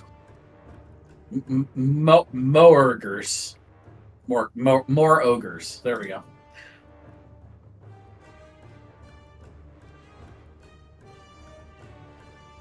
So you see one coming from the northeast, or one coming from the southwest. Squips. I am going to stick this guy with my rapier, or at least attempt to, Okay. for 12 damage. Yep, and that he has exactly 12 health left. Beautiful. You hamstring I the holy will- bejesus out of him. I will bonus action hide Okay. Go ahead and roll a stealth check. and move over to here. 24. You feel pretty hidden. I feel pretty hidden. Mhm. That's it I for me. feel hidden.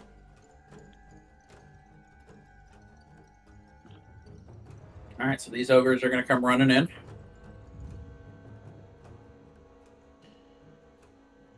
And they have 40 feet of movement. Oh boy. They're fast. That guy can't get there, but he can charge in using his action to dash. This guy, however, was able to reach you and will attack Grudge.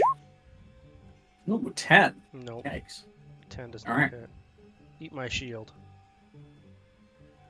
Altaria.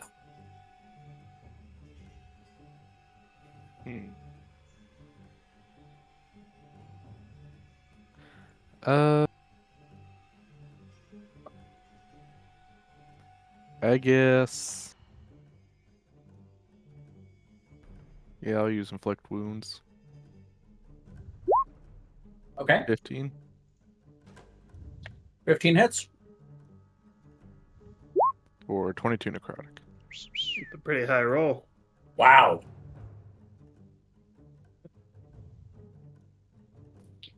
And I didn't get one of those feathers, so maybe I should Aaron. just used it. Aram shrugs and says, sorry. Maybe I should have used that move. That also have it. Yeah, that'll be it. Graldus doesn't like being in melee with this guy, but will use his bonus action to move his Hunter's Mark over and will attack with his short sword. 15 hits. For 8. Oh, this is that one song that goes. Yep. Wait for it. Now? No. I missed it. I was ready for it. There it is. There it is. Galir. Okay. I'm going to bonus action have my totem attack Zogre down here. Okay. Miss. Yeah. And then I'm gonna run around this guy behind him. I'm going to attack him with my maul. Nice. 22 hits. All right. Well, that'll be it. Grudge. I will attack this guy for 8 bludgeoning damage. Yep. And then I'm going to actually move here. Okay. Aramar. What is Aramar going to do? He's concentrating on Bless. He's going to cast Sacred Flame on this ogre next to Altaria.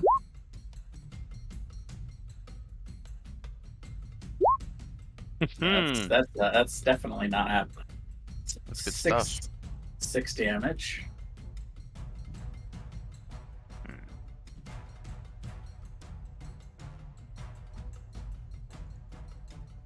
You guys hear the stomping of heavy feet once again as more ogres are showing up. Mortars.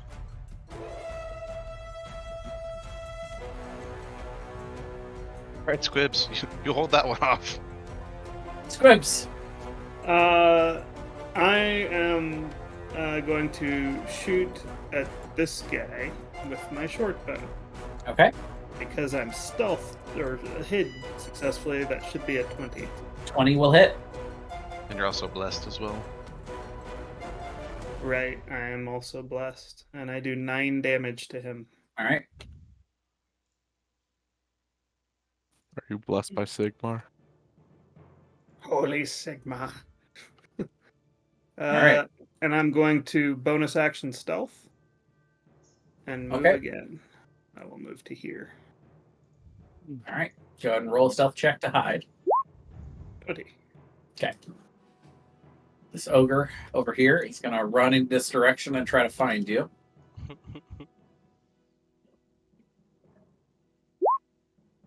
Wow, he rolled really well, but He can't possibly. He can't roll that high.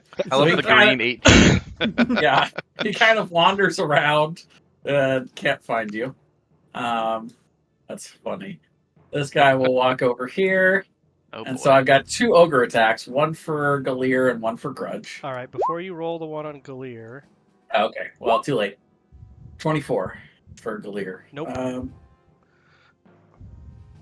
Impose disadvantage. So 12. Does 12 hit you, Galir, without your armor? Thankfully, no. There you go. Oh, That's why I Really? moved Wait, that no, I'm flank- sorry. Without my armor, yes, it does. Oh, so close. yes! I have tried. 11 without my armor. Got him. 16 down. damage to you. Okay. I tried. And the other ogre, 16 to hit you, Grudge? Does not hit. Don't be silly. Okay. Not that one, silly. All right. And 40 feet, he can get there. So I've got 1 attack on Aram. Oh, no. Oh, that's not good, guys. Mm-mm. Aram's Bye. about to become splattered. Well, hopefully he didn't get one shot. He did not. He is unconscious, but he did not die outright.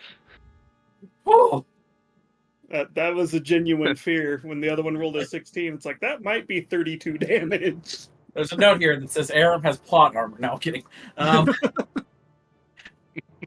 The other one will attack Altarian because you just hit him with that big hit. I was about to say. So the way this ends is Snicket or not Squibs goes and pockets 14. the compass, And sneaks runs. away, and sells it, and Runs. that's over. Finds the new party. GG. That hurt a lot. Yeah. Yeah. Sure did. Turns out ogres hurt a lot. Who knew? Altaria.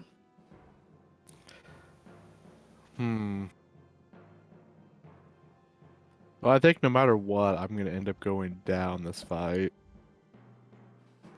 So I'm gonna use my surrender to madness. Okay. It's not a bad idea, honestly. Yeah. Just hoping I don't fail any of those wisdom saving throws before the fight's over. And let's see, I still got 2 more first level slots. Do I want to hit the ogre next to me? with 1.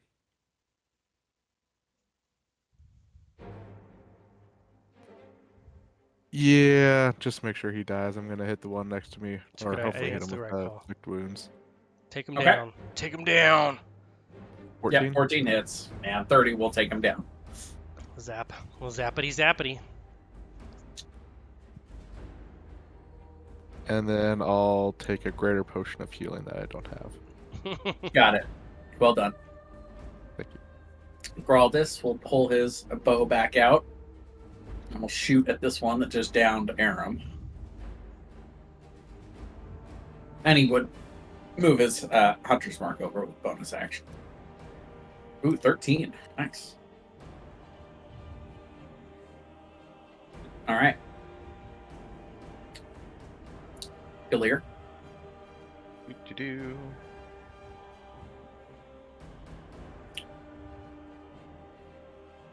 Alright, there's my turn. Okay.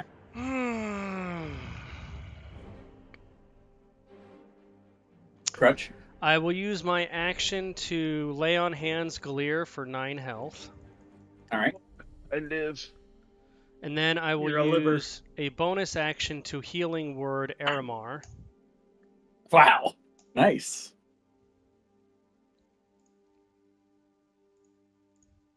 Okay. And then I will taunt the ogres and end my turn. I'm gonna What do you taunt say them. to taunt them? How they're weak and paltry. They couldn't even hit down a guy in his underwear. Look at him. He took the best shot you had and got right back up. They're gonna Make hit him him- again now. Make an intimidation check. Oh, I don't really do that. All that's gonna happen is I'm going to get Oh, I smashed lie. into I the do ground do again. that. Yeah, 12's not bad. And ogres are notoriously stupid. Both of these ogres look a little like their feelings have been hurt a little bit. That's right. That's right. Your feelings are hurt. I will destroy your feelings. I'm gonna Nothing will release you remain. to a pile of crying ogre. That's it for me. Aram, will just step just a little bit over here around this ogre, and will cure wounds. That's right. I Altaria. was hoping for the healing cascade. That's what I was hoping for that turn. You actually regain, because of Echoes of Life. Let's see.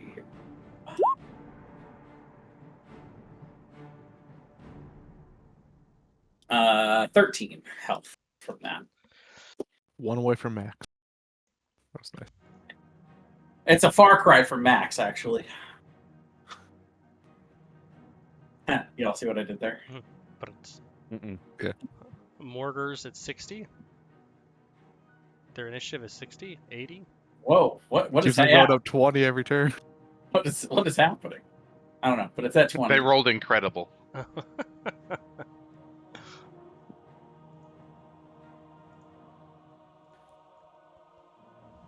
Huh.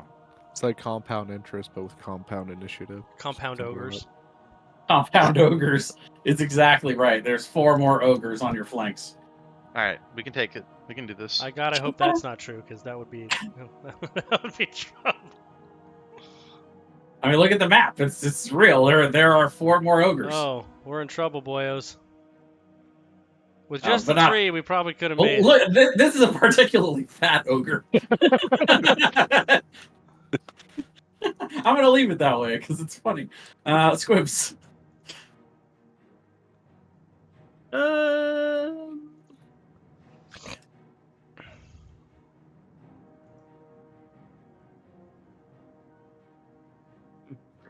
What did we roll in the D12 at the start of this? I am going to stay hidden. And Okay. that's it. The ogres begin to surround you. A 4 on the D20, then an 8 on the D12. This one is going off the map and looking in the brush and can't find you.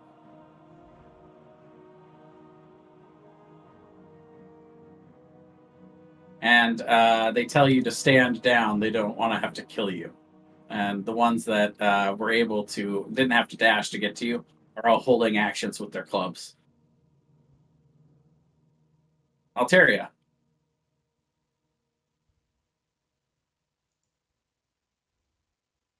You never take me alive. Oh, I forgot to make my wisdom save last round. Okay, I'm good.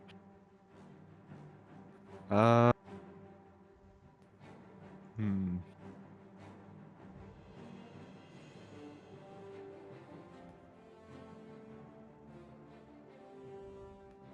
I feel like I would still attack Okay, just because it was so soon before. go ahead. The one to the left. Yeah. 16. That hits. It's another 30 necrotic. Okay. Boom, boom, boom, boom, boom. And just barely passed my DC. No, don't worry about it. You won't be conscious at the end of this turn.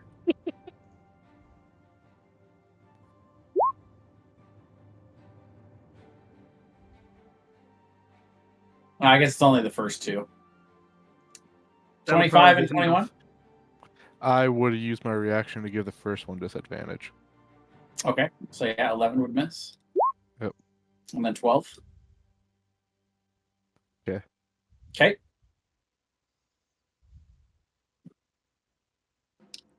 Graldus. That's Thomas. He's going to hold his action to see what you guys do. Galir? So how many of...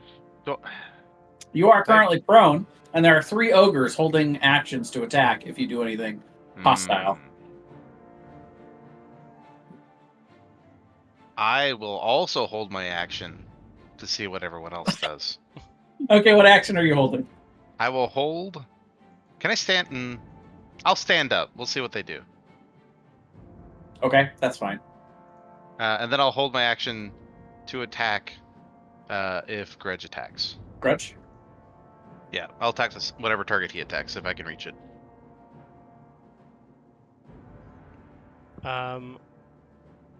Grudge, based on his military experience, thinks this is an unwinnable battle, as it currently is, Agreed.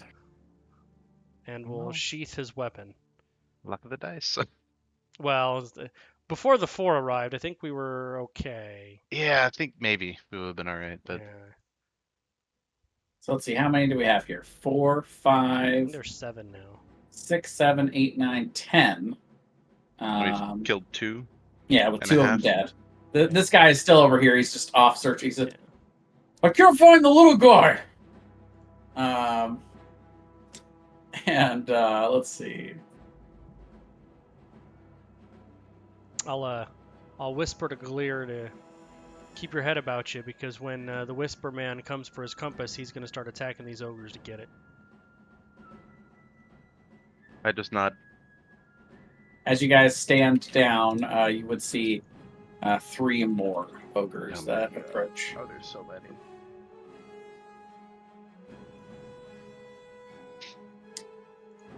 And as you guys stand down, the ogres do not continue to pummel you. Is anyone? I guess I should ask. Is anyone not standing down? Me. No, they don't even know where you are. I think that's Squibs, what would you like to do? Stay hidden. Okay. that's- Yeah, I'll say that with your skill set and their low perception, they are unable to find you. So you can do whatever you want. I'm maintaining a respectful distance, but ogres aren't known for subtlety or quietness, so I'm trying to listen for anything interesting they might say. And then I'm gonna look to follow wherever they're taking my compatriots. Okay. I go down.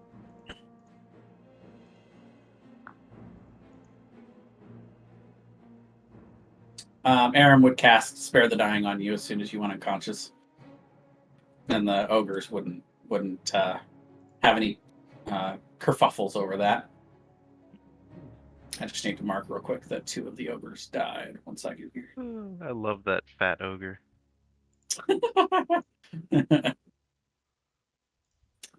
He is pretty funny. Big McLarge huge. That's actually the ogre's name is McLarge. McLargen. Yeah. It's not quite McLovin, but No, McLarge.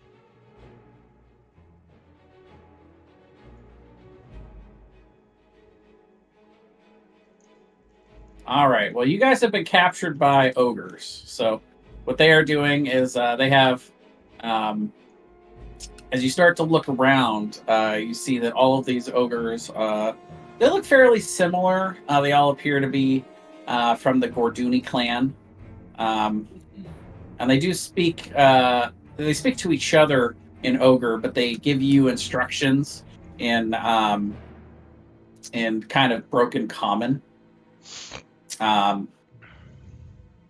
The lead one, the one who seems to be leading everybody, is the big fat one actually. McLargen. Yeah, McLargen. He steps up and says, he steps up and he grabs Altarian, who is unconscious, and he puts him in this large sack that he's got and slings it over his back. He says, "You slaves, you come back to Dire Mall, and you fight in Fighting Pit. You try to run, you go in sack.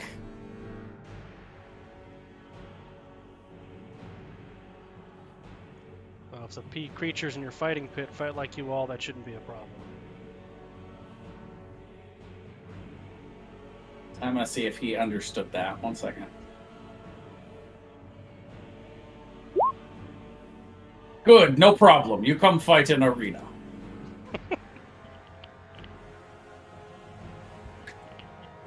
I am going to try to keep a special eye out for our Whisper Man and his ogre friend who are going to still want their thing and potentially come fight these people. Okay.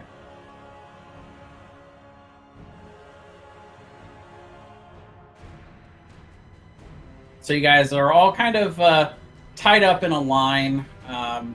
Your hands are bound, but not in a way that you couldn't get out of it if you really wanted to, but in a way that the ogre can kind of hold a leash and notice if you start to get away. You're constantly flanked by 4 or 5 ogres, and the pace is kind of blistering. These are big ogres. They have a movement speed of 40, so they can move faster than your common creature, and they seem to be taking you guys directly north. All right. Yep. Okay. So day 1 goes by, day 2, day 3. If anyone does want to do anything other than just being on the lookout, you guys let me know. Just biding my time. How guarded do the prisoners look at night? There are never less than 3 ogres awake. They also do shifts, but there are 11 of them. So so I'd say there's never less than 2. There are a few shifts where there are 2, and a few shifts where there are 3. What are they I doing with would all- see if there's a chance that there's an event where both ogres fall asleep. If there is not, I will bide my time. What do they do with Altaria? They just Altaria, well, no, Altaria would wake up at one point, and the lead ogre. Let's see, actually, Altaria, roll a d4.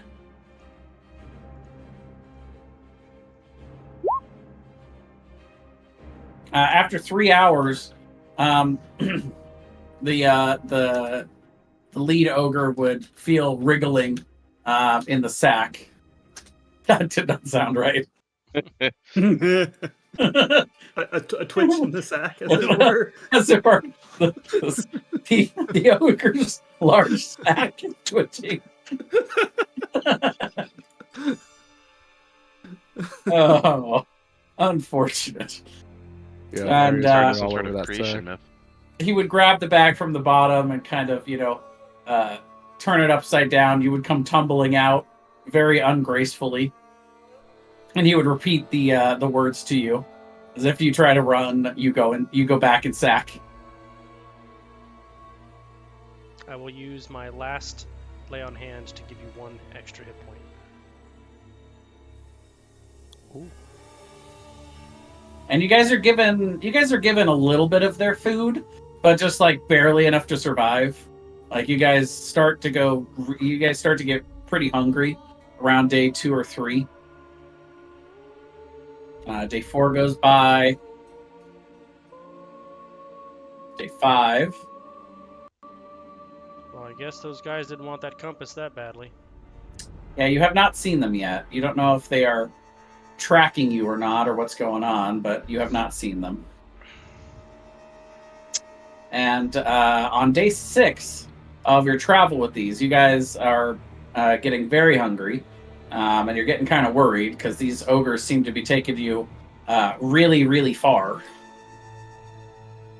But eventually, you would see the forests open up into what looks to be a massive, was once a massive city, now looks like massive ancient ruins.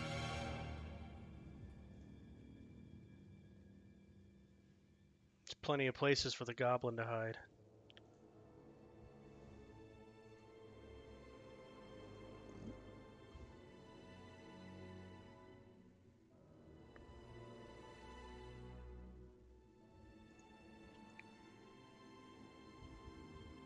You all are taken inside the large gates, and you see several more ogres guarding the front gates, and then you see ogres of all shapes and sizes that are inside.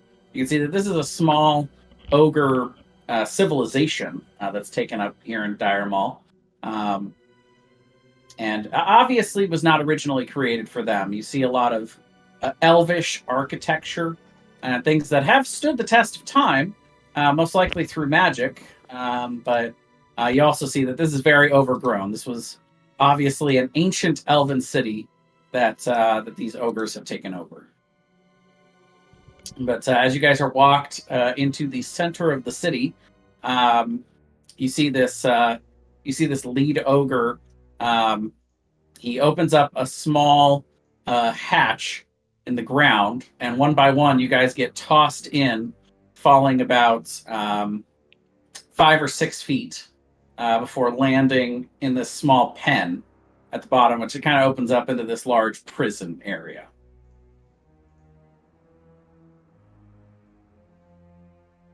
And you look around, you see a few things in this prison. You see a large one-legged tauren. Looks kind of scruffy. You see hiding in the corner, kind of by himself, is a young-looking gnoll brute. And then you see several murlocs that are all huddled in another corner. As you guys are tossed down there, you see the tauren look up and says, "Ah, new visitors. It's been a while."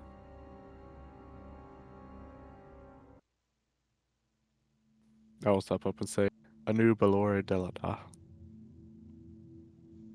It's like the only Tauren I know. Right, that's Blood Elf. That is Blood Elf. He would say, I don't know that fancy elf talk, my friend." I say burr. I'm not there. You're not there. B-U-R, burr. I'll introduce myself and chat him up for what to expect. Sure. He would introduce himself as Woolbeard. I appreciate a good beard. Just wondering, how long has it been since Dire Mall fell? Make a history check. Damn it, now I gotta look it up. 1 second. That's funny. Shit. I was really hoping you would fail that. Yeah. Here's what we're gonna do. All right, Google. How long has it been since Dire Mall fell? Alexa. Yeah, right. Exactly.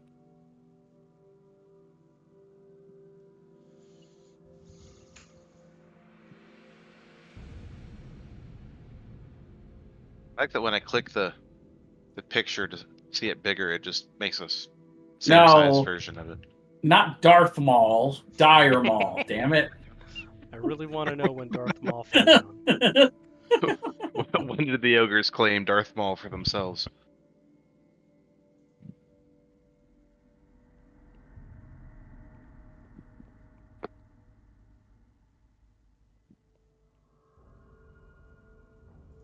There may not be an actual answer. Oh, there's an answer. Built 12,000 years ago by a converted sect of night elf sorcerers, the ancient city of Eldrathalos was used to protect Queen Ajara's most prized arcane secrets. Though it was ravaged by the great sundering of the world, much of the wondrous city still stands as the imposing Dire Maul, Also known as Darth Maul. also known as Darth Maul.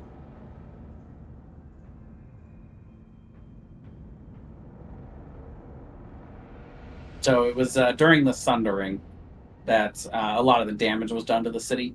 But at this point, the elves had already moved on from the Alright. from the About city. 10,000 years ago. All right. And Yeah. the Sundering is when the Burning Legion first showed up and basically destroyed Night Elf society. And Exactly. But what the does that have to do Madrigal with Darth and all Maul? that. Been a while.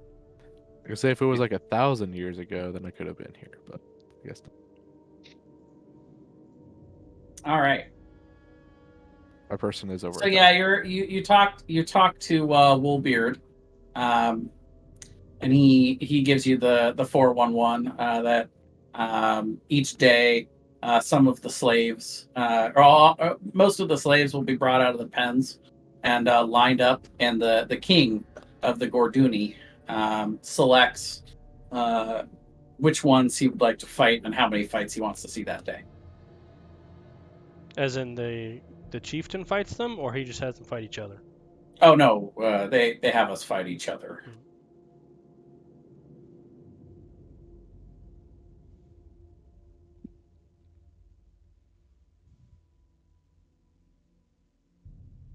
Well then, I suppose we'll see some of you tomorrow. I suppose so. I'll be happy to split your skull for you, friend.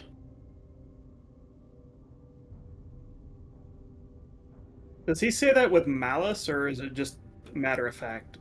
It's matter of fact. He looks like he's resigned that at some point he's going to die in these pits, but Do he they also do they have them fight to the death? Is that the deal? yes, the fights are to the death.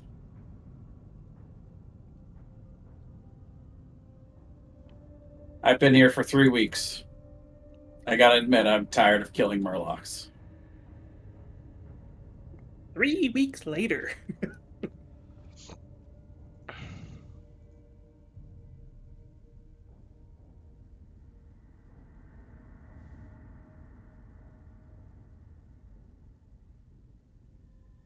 Well, all right then. All right.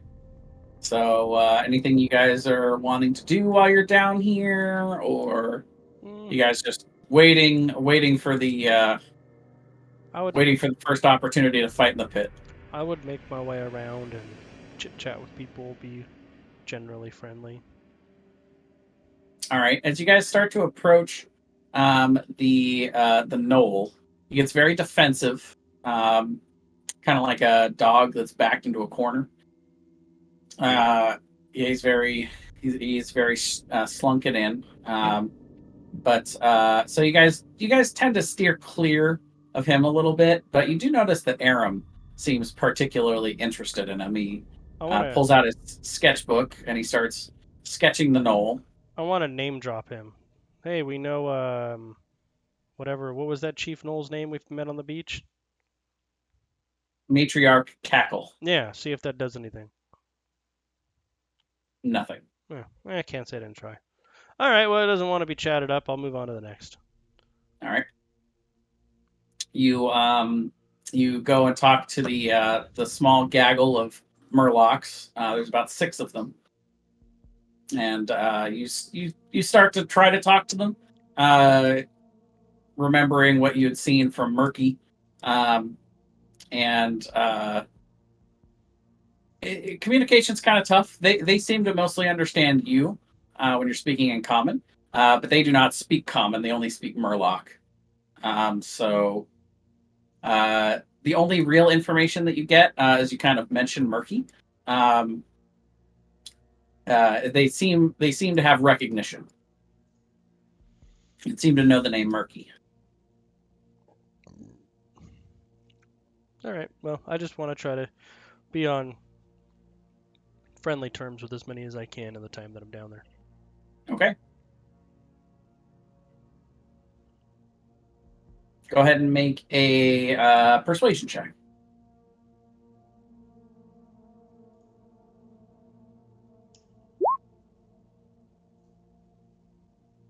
It's not horrible. Yeah. Yeah, it's pretty good. You make a particularly good impression on Woolbeard. He said, he's kind of resigned to the arena life at this point. He's like, but he's like, might as well enjoy it while I'm here. And you guys kind of hit it off. And the Murlocs seem particularly taken towards you because you seem to know somebody that they knew, or at least knew the name. And Aram continues to write in his sketchbook, and eventually he walks sort of close, probably about like 10 feet away from the knoll, and then kind of turns his sketchbook around and shows him the sketch that he's made of the knoll. And the knoll slowly starts to come out from the corner and is looking up towards him.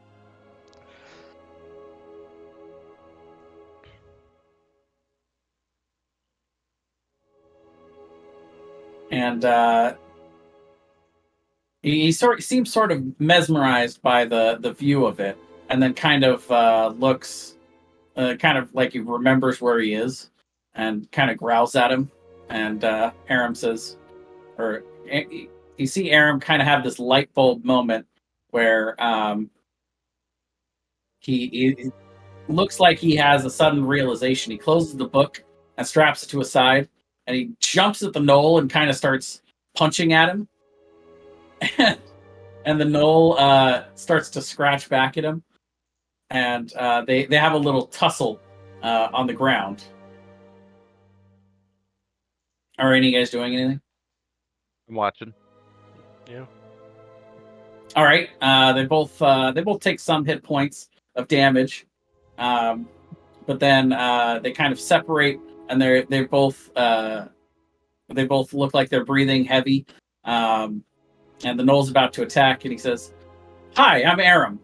And the knoll looks really confused.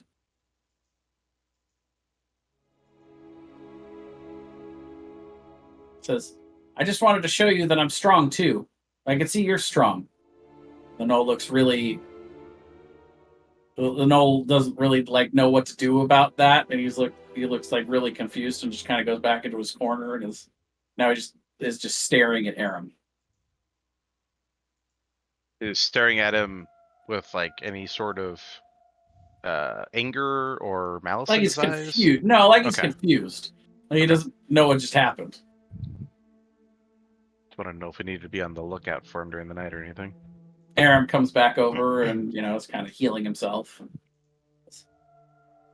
Well, my father always taught me that gnolls, they respect strength, so I figured I'd try to show him that I'm strong. Makes sense to me. Well, I guess we'll see.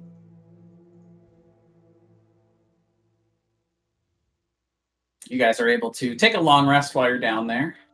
The night passes, and you guys, the next morning goes by into the afternoon. Squibs, what are you doing while this is going on?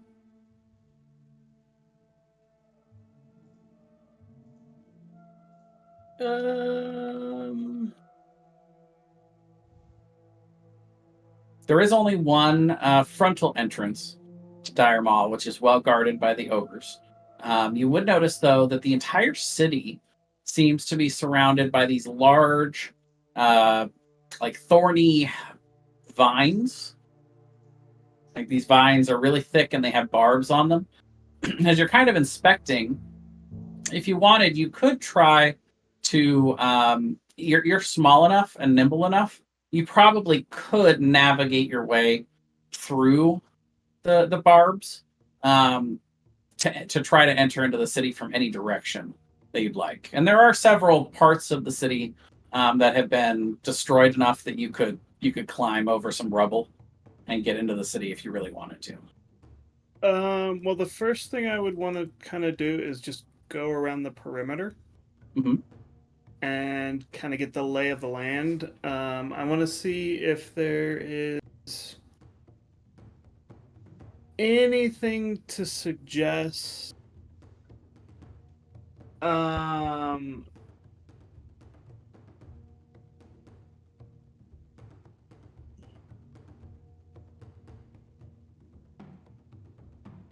where the prison might be, or where the arena might be, because the arena is probably going to be fairly close to the prison. Sure. So, as you go around, this is a massive city. You don't see anything on the outskirts that looks like a prison or an arena.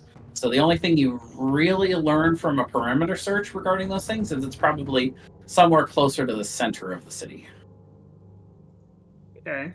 which would make sense if this is a, if they're going to take them to see the leader. Usually that's not on the outskirts. That's usually more in the middle of the city.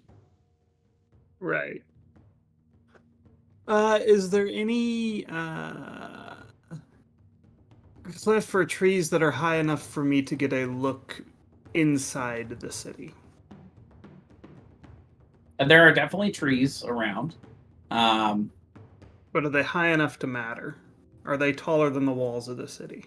They're taller than certain parts of the walls that have been destroyed. Yeah, you're able to get a look. You do see in the center looks to be a large crumbling arena. It's got a large. It's sort of oval shaped, and it has a massive throne in the middle. And you actually, yeah, from here, you can see that there is a particularly large looming ogre that is sitting on the throne. And you can see several other ogres around, either guarding or looking inside. And make a perception check. See if you see anything else. Perception. 11. Yeah, that's pretty much all you see. You don't see a prison per se, but you would assume you're correct in the idea that it's probably not too far away.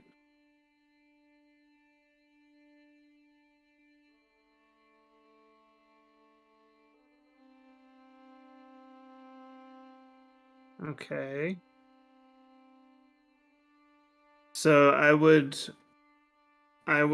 go to where I thought was the easiest egress that I thought would be closest to the prison and very cautiously scout that out. Okay, go ahead and make a stealth check.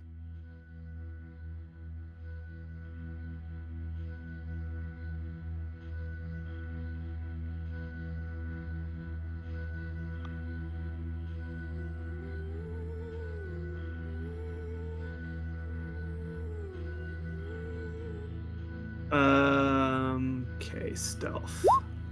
Ooh, 13, not great. Not great, but again, ogres are not well known for their passive perceptions. So you are able to sneak into the city and get a good look around.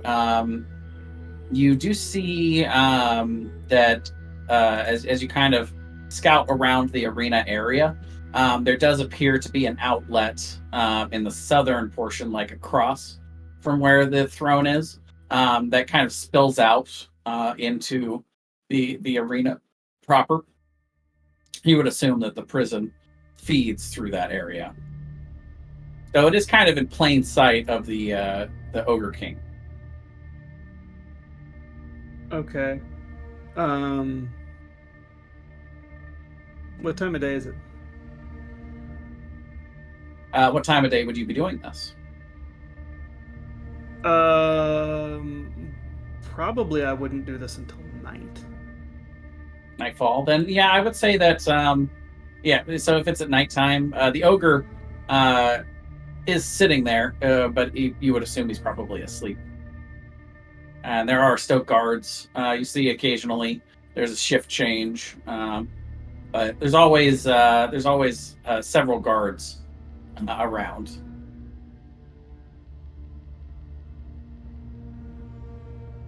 All right. Um.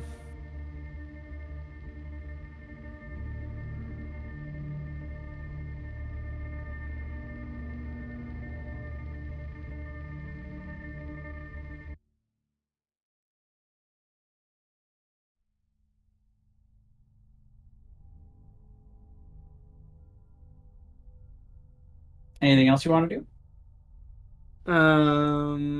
I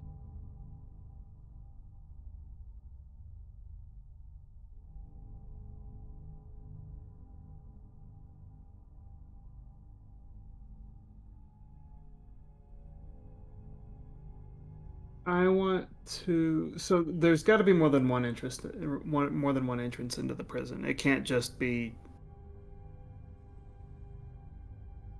Right, they didn't just throw them into the pit and then take them into the prison, or did Well, they? you didn't see that happen, but if you wanted, you could search around for a second entrance. Yeah, So I would have you make another stealth check. I will do it. 21. Yeah. You sneak around and you make your way a little further into the city. And you do see what looks to be a hatch that kind of lines up with the same direction. And you would assume that that is another entrance and exit. And you can see that there is one ogre that looks to be sort of what you would call on guard duty, but he is currently asleep. Okay. And I see the door to the prison, is that right? Well, you see a hatch on the ground next to them, and you would assume that based on the way the prison entrance was going, that this hatch would lead there. Okay. Is there a lock on the hatch? There is. Do I see keys anywhere? Make a perception check. 6. I don't see keys anywhere. You don't see keys anywhere. You would assume from that roll that they just break the lock off and replace it each time. All right. So the ogre's asleep. How close is he to the hatch? He's not over it, but if he was any closer, he would be just sitting on it. Okay. I am going to I'm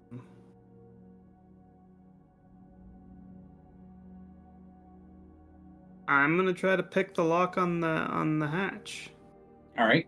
You sneak up and you try to pick the lock. Go ahead and roll a Thieves' Tools check.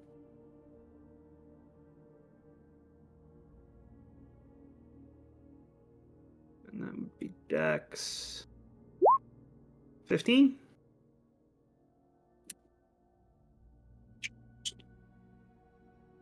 Nope, not coming off. I will try again. All right. 25. 25. Yep. You find the right tumblers and you unlock it. Okay.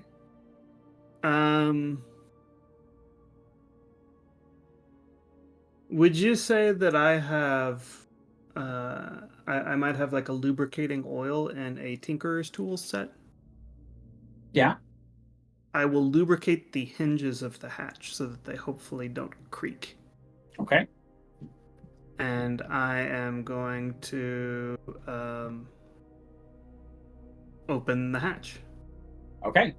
Go ahead and roll a stealth check with advantage. 21. Yep. Good thing you used that lubricant.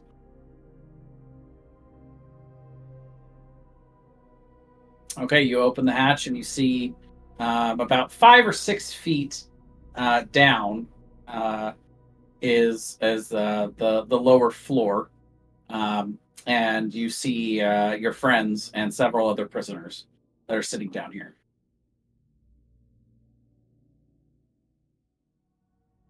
Everybody else, you see Squibs open up the hatch above that you were thrown into.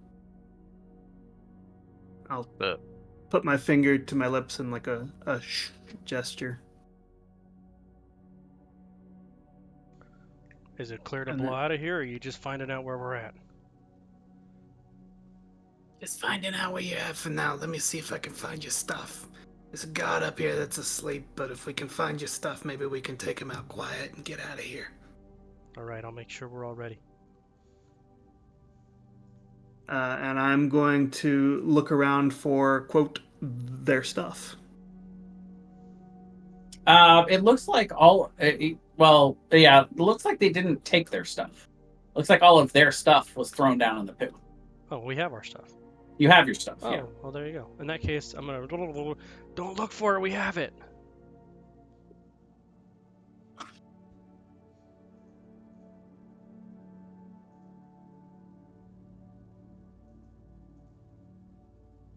Even their weapons? Yeah.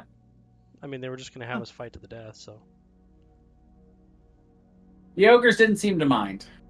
They don't think that you guys fighting your way out of Dire Maul is a viable option.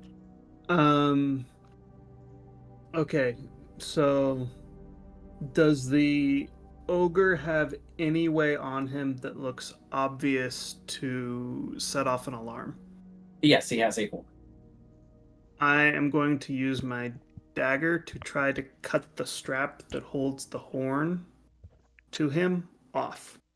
Make a sleight of hand check. 10. I'm gonna Well, give if he's ogre- asleep, I would have advantage maybe. No, that's something that is more of a touch thing. Maybe he might have disadvantage on his end of it. I'm going to give him disadvantage on his perception check. 8. Yeah, you are able to retrieve it. Okay. I will just drop it down into the prison. Okay. I'm gonna grab it. Yep, you catch it. Easy enough. Worth noting, there's no rope or ladder or anything. This is just a hole in the ground. how high up is the opening? It's about 6 or 7 feet. Like, Okay. the taller members could reach it. I mean, The shorter members would not be able to. But you guys could probably figure out a way to, like, boost people out. Is they can there just a climb me. I'm 7'6". Yeah, Just look out. You're actually kind of having to haunch a little bit in here. Yeah. I could also set up a rope. Sure. Well, I want to start getting people out of here. I'm gonna make sure I'm the last one out. I'm probably strong enough I can just lift people out, if that's what we want to do.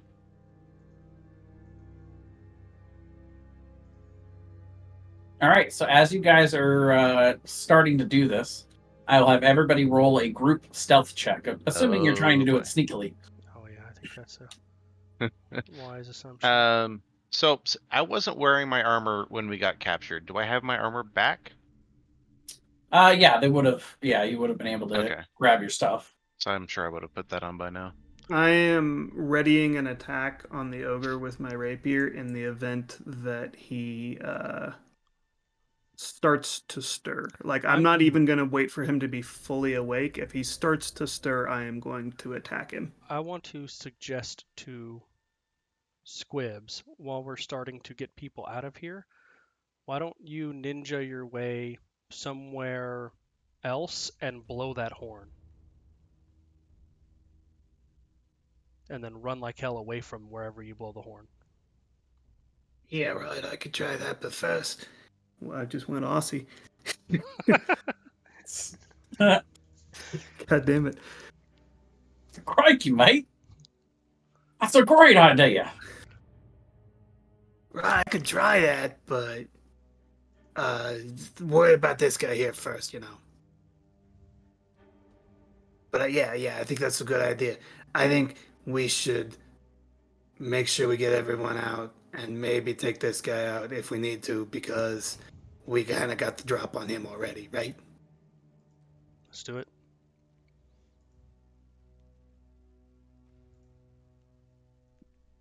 So Okay. I'm Like I said, holding a group stealth check as you guys all try to climb up out of the hole without waking up this ogre. and I'm holding the attack. If he starts to stir, I'm going to attack him. Gotcha. Before his eyes even open. Okay, I'm going to attack him. Like when that noise happens, I'm going to attack. Okay. I guess we didn't get the memo, and we're not even doing it quietly. We're just throwing people up there.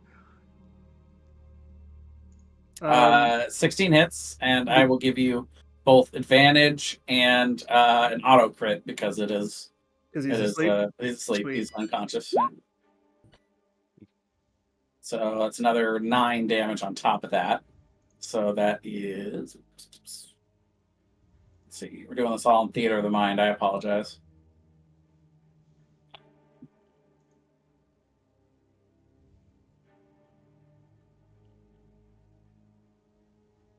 So that's 21 damage, I think. Now, Yeah, it would be 20. So it was 11 damage, 12. and it would add 9 from the Sneak crits. attack. Yeah, the sneak attack gets doubled to 2. And this becomes oh, you're right. Yeah, 19. So yeah. It was 12. So yeah, it would be 21. Okay.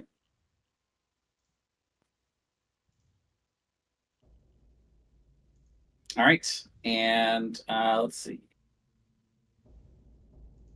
Don't really have a map for you guys for this. So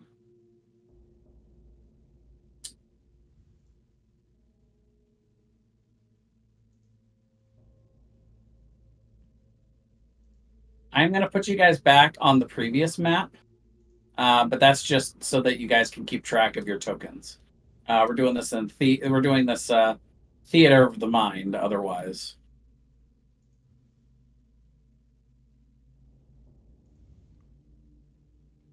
plus I have all my ogre tokens because there's a good chance there will be other ogres involved here. Hopefully not.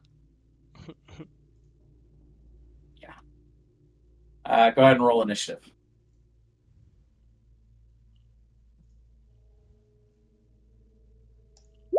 Ooh, I rolled bad.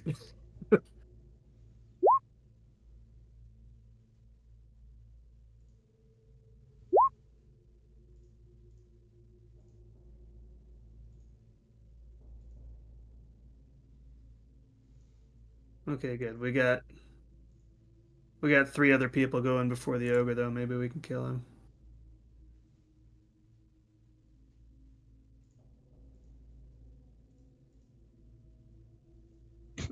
Okay, so Galir, you are still down in the hole. Okay. So you're trying to help other people out of the hole, right? Yeah. Or are you trying to jump up there yourself? What do you want to do? I was helping get other people out first. Since I can get out on my own probably pretty easily. Okay. But considering that they have already started trying to attack the ogre, I would probably hop out of the hole real quick, and run over and attack the ogre to help just try to put him down. Make an athletics check as you try to climb out of the hole. Here we go.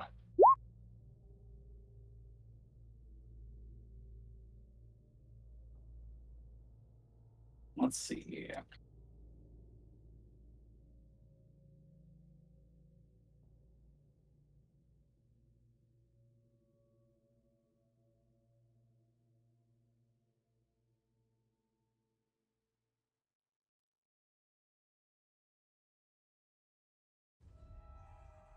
You are just barely able to muscle your way out. You make a big leap and jump, and it makes a loud noise. This ogre is definitely awake now, but you make it out of the hole. We'll say that's your entire movement for the round, though, but you are right next to this ogre. Okay, and then I will attack him with my maul. Okay. Go ahead and roll the hit. I'm going to split you guys up into two groups. Ones that are in the hole, and ones that are next to this ogre.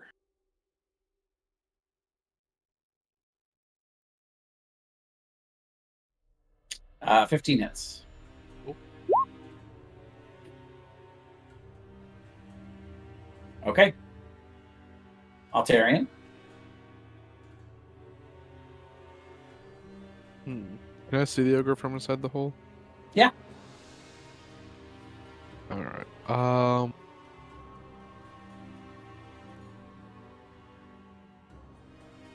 I guess I will use Chill Touch on it.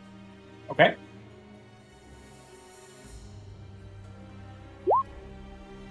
$17 hits.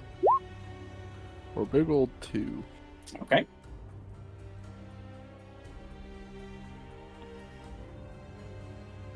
Graldis will try to shoot up at the ogre after he Hunter's Marks it. Ooh, but a 9 is going to miss. Oh, damn it. We didn't kill him. The ogre yells out.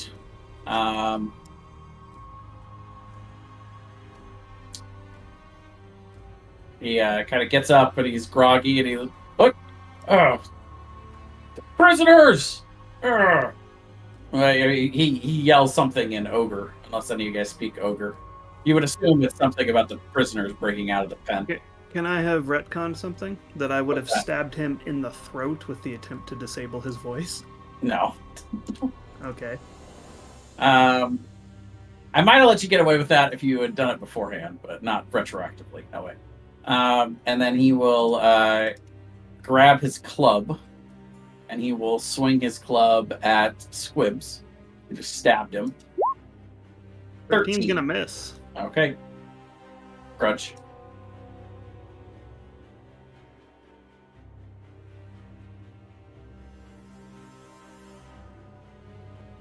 Man, I rolled such a terrible initiative. Feels bad. I rolled a 2.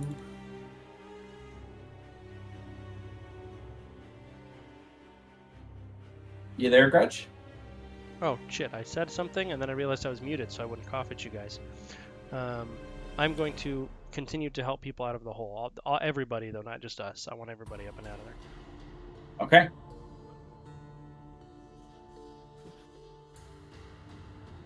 Squibs? I'm gonna stab this motherfucker again. Okay. Will a 12 hit? 12 does hit, yeah. Someone else is in melee with him, isn't there? Yep.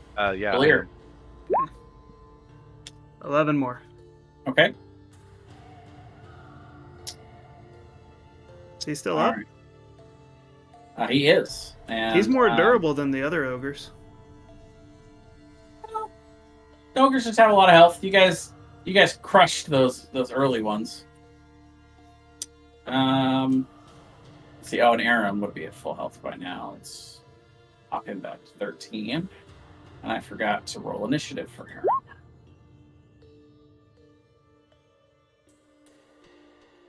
He would have gone between Grudge and the ogre. We'll just say he spent his turn trying to encourage everybody else to get moving and come with them.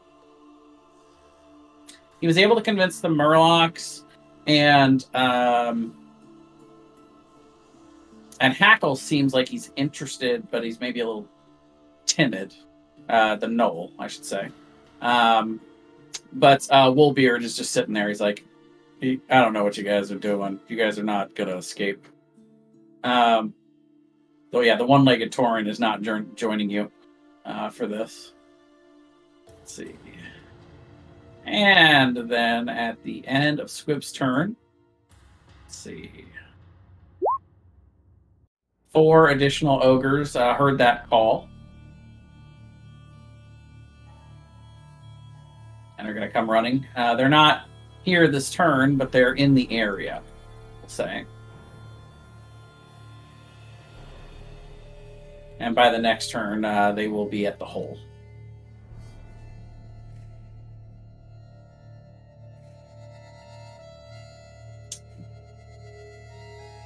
I don't know why it goes up by 20 every time. That's so weird. Just 20, damn it. All right, Galir. All right, I'm gonna maul this man. Okay. 12 hits.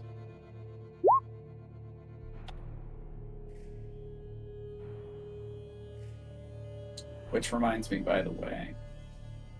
Sorry, 1 second. Let me get all the little guys into the turn order too.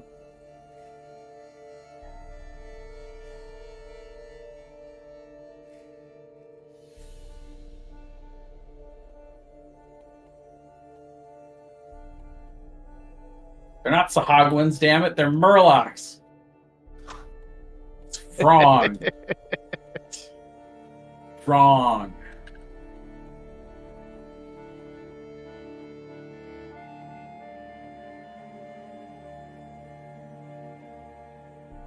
And then you've got... By the way, I probably should have shown you this as soon as he finished his sketch. Got... the Knoll.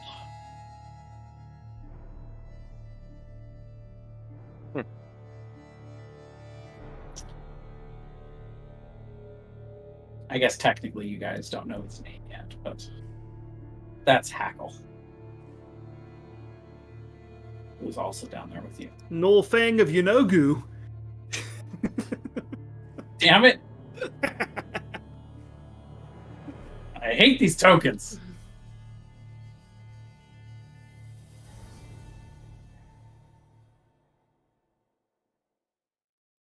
Okay. So let's get the Knoll and the Murlocs into the turn order here. You guys are trying a full scale prison break here.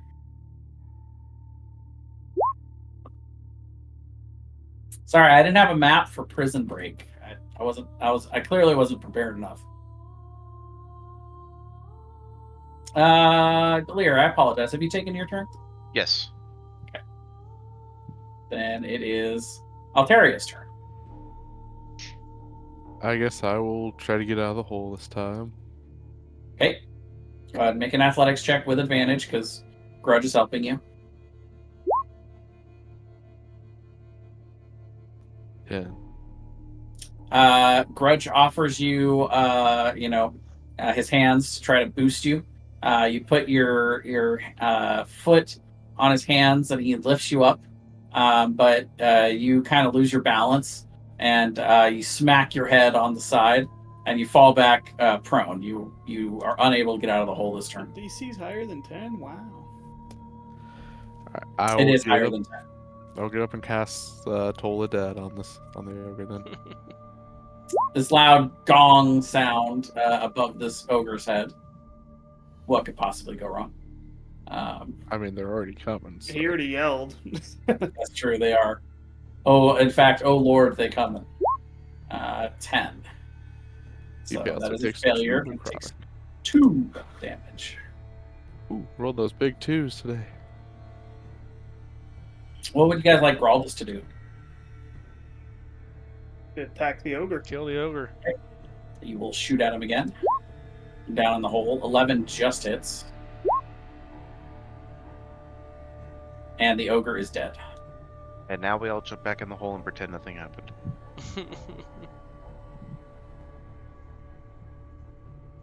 Hackle is going to try to get out of the hole. He also very uncoordinatedly is unable to climb up out, and he falls back down prone.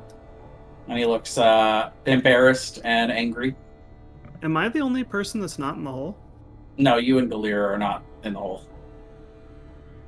Galir? Or you mean Grudge? No, Galir. No, I mean Galir. Look right here. He's right next to you. Ah, okay. I'm here to get hit by ogres with you.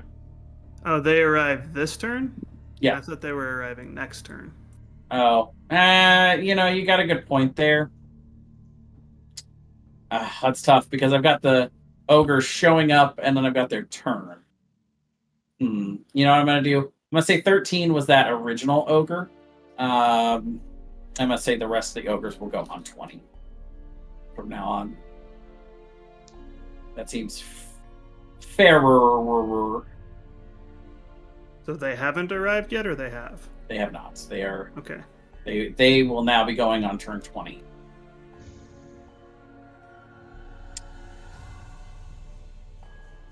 So the Murlocs are all going to try to get out. Let's see.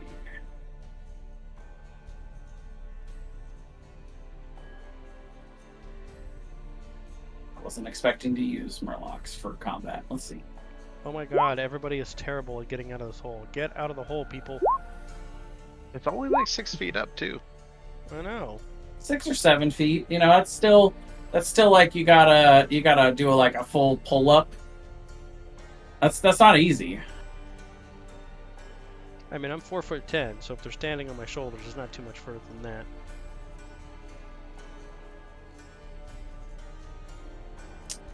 Let's see.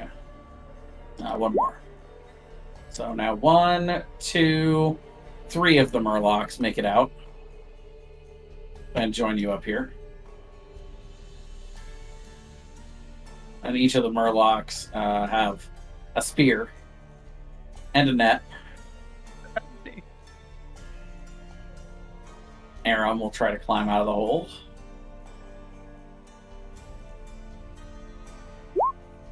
Oh, not Arcana, Athletics.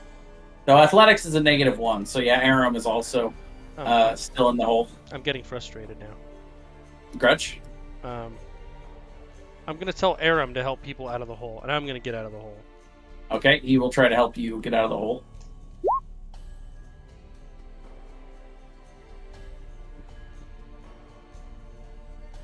Yeah, you leap up and you grab the sides and you muscle your way out of there. Okay, you are no longer in the hole. Excellent. Squibs. Okay, so I need a little bit of an understanding of the room we're in here. How many? You're in a entrances? large open courtyard, and there are entrances from essentially 4 different corners. Have the ogres made eye contact, or can we just hear them? Right now, you can just hear them coming. They have not made eye contact yet. Okay. Does it sound like they're coming from 4 different directions, or from? Yeah, they're roughly coming just from all directions. Correct. all directions. Okay, so running off in a direction and blowing the horn doesn't make sense because there will still be other ogres who will find Maybe. their way to the hole. I mean, you Yeah. might pull off other ones that aren't here yet, too. Yeah, but blowing the horn could also alert ogres that would not otherwise be alerted. Also true.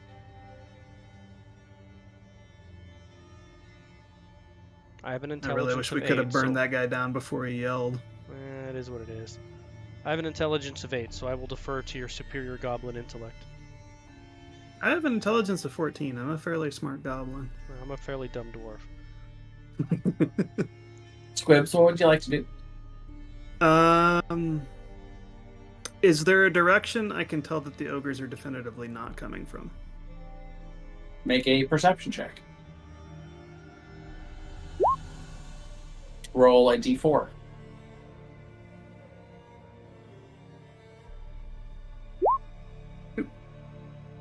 They're not coming from the northeast currently.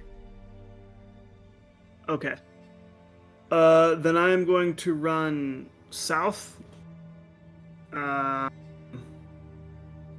am going to blow the horn as I run. I am going to I'm gonna run. Would you consider blowing the horn to be a free action? No, it is actually an action to blow the horn, but you would also have to be able to blow it the same way you've heard it blown, which requires a performance check. 10.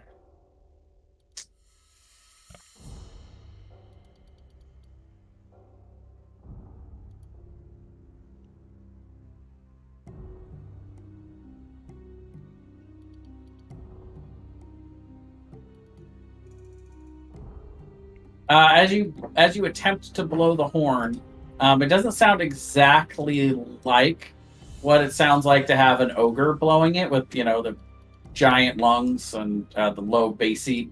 Yours is a little bit more of a toot, but you think maybe you might have distracted something, or you're not sure. I mean, fortunately, well- they're dumb. But I'm guessing you ran south 60 feet. Well, like- if it's an action, I can't run 60 feet.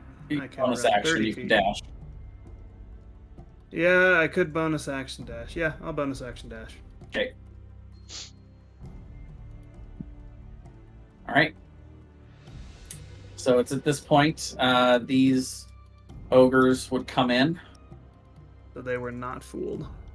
That's lame. I mean, these ones may not have been, but if there's more coming, those ones could have been fooled. You never know. I guess, did they not see me at all, or? You do see you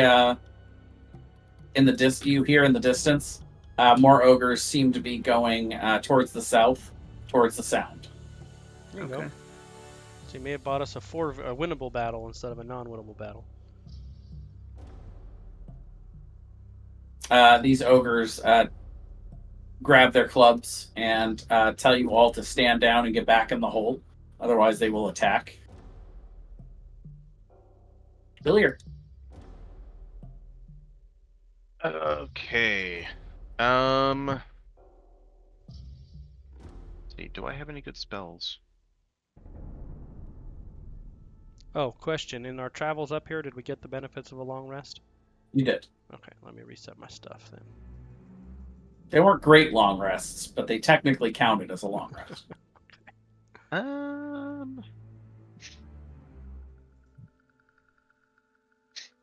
So, am I currently surrounded by my friends? By friends, I mean the Murlocs? Yeah. Okay. The Murlocs are friendly. I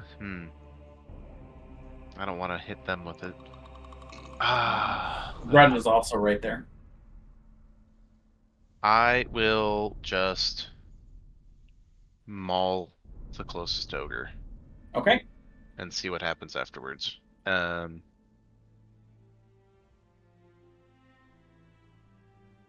know what? No, I'm not going to. I'm going to cast Earth Tremor. Ooh. Okay. Spasa meatball. And hopefully it doesn't murder all the Murlocs. So, everything within 10 feet of me needs to make a dexterity saving throw. Okay. See if That they- includes you, Grutch. I don't do those.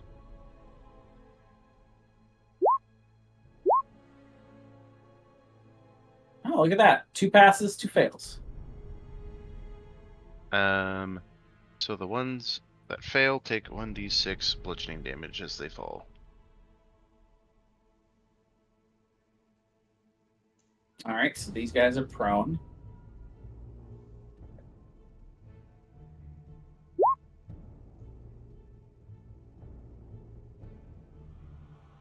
And then if the ground is loose earth or stone, it becomes difficult terrain, but I don't think that's really going to matter in this situation. Okay, this ogre below you here will attack you. Goodbye.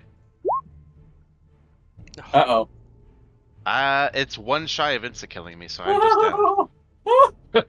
If I was standing upright, I was going to use my protection thing to of a disadvantage, but Well, you know, I alas, did my I'm best prone. to.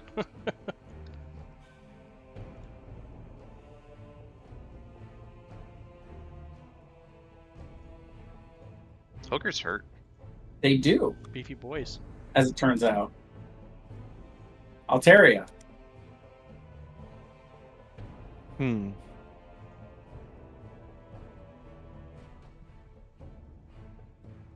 Let's see.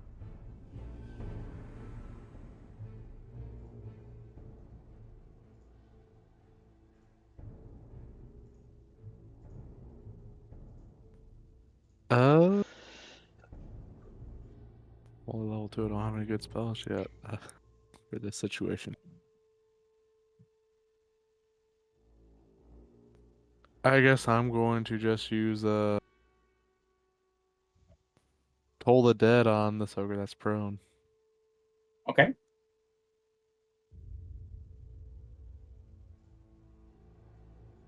Ah, 16. Passes. All right. Takes no damage. For all this, we'll shoot. And Hunter's Mark this one next to Galir that just downed him. 14 will hit. For 10 damage. The Knoll is going to try to climb up out of the hole again. And he's just struggling. He just can't get out of the hole. It's the least athletic knoll ever. The 3 Murlocs up top are going to cower in fear of the ogres. And hold on. Yep, go ahead. Hold on. See if I have something paladin that would prevent them from doing that, but I don't think I have that yet. Nope, don't have that yet. Carry on. Yep, they're afraid of getting squashed by the ogres, so they cower. And in fact, they will disengage and go back in the hole. Well,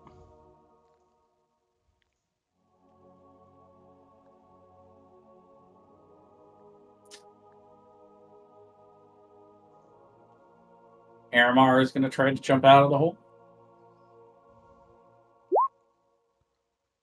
Oh, that's hacked. So, a natural one. this is the biggest hole ever. The slipperiest hole ever. Well, Aram's also a 12-year-old boy, so he probably can't reach the top of the hole. Grudge. I will. Actually, I can't do that. I will use a bonus action to cast Healing Word on Galir. Mm-hmm.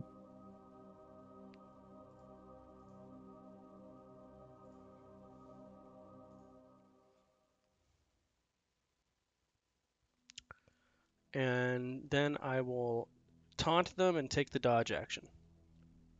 Okay. Squibs. Squibs You is gonna hear look- heavy footfalls coming from both sides of you. All right. Is there anywhere where it looks like it would be a good spot to hide up ahead of me? Make a perception check. 10. There are a couple spots you might be able to hide. I'd give you a stealth check with disadvantage if you want to try. A disadvantage. Okay. At this point, with 4 closing in on me, I know it would be really bad for these 4 to go to my friends. And I also know I can't take 4 on my own, so I am going to run for an exit. All right. Run. Well, can I see how close to me they are? I would say they're probably about 60 to 80 feet away. And if you're not moving stealthily, I would say they would see. Like, if you're going to go into a full sprint, they will see you. But if you're trying to move stealthily, I would give you a stealth roll to see if you can try to avoid I'm not trying line to of move. sight on them. I'm not trying to move stealthily. Okay, yeah, then they would catch sight of you as you're running.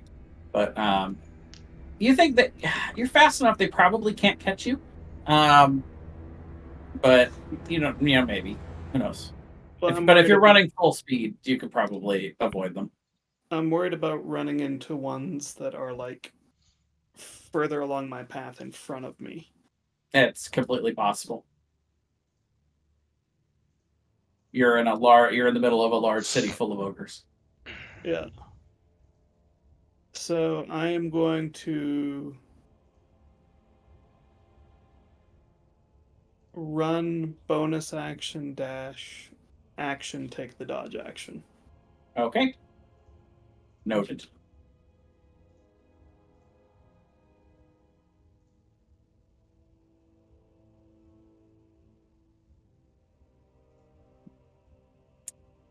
These guys will all dash after you.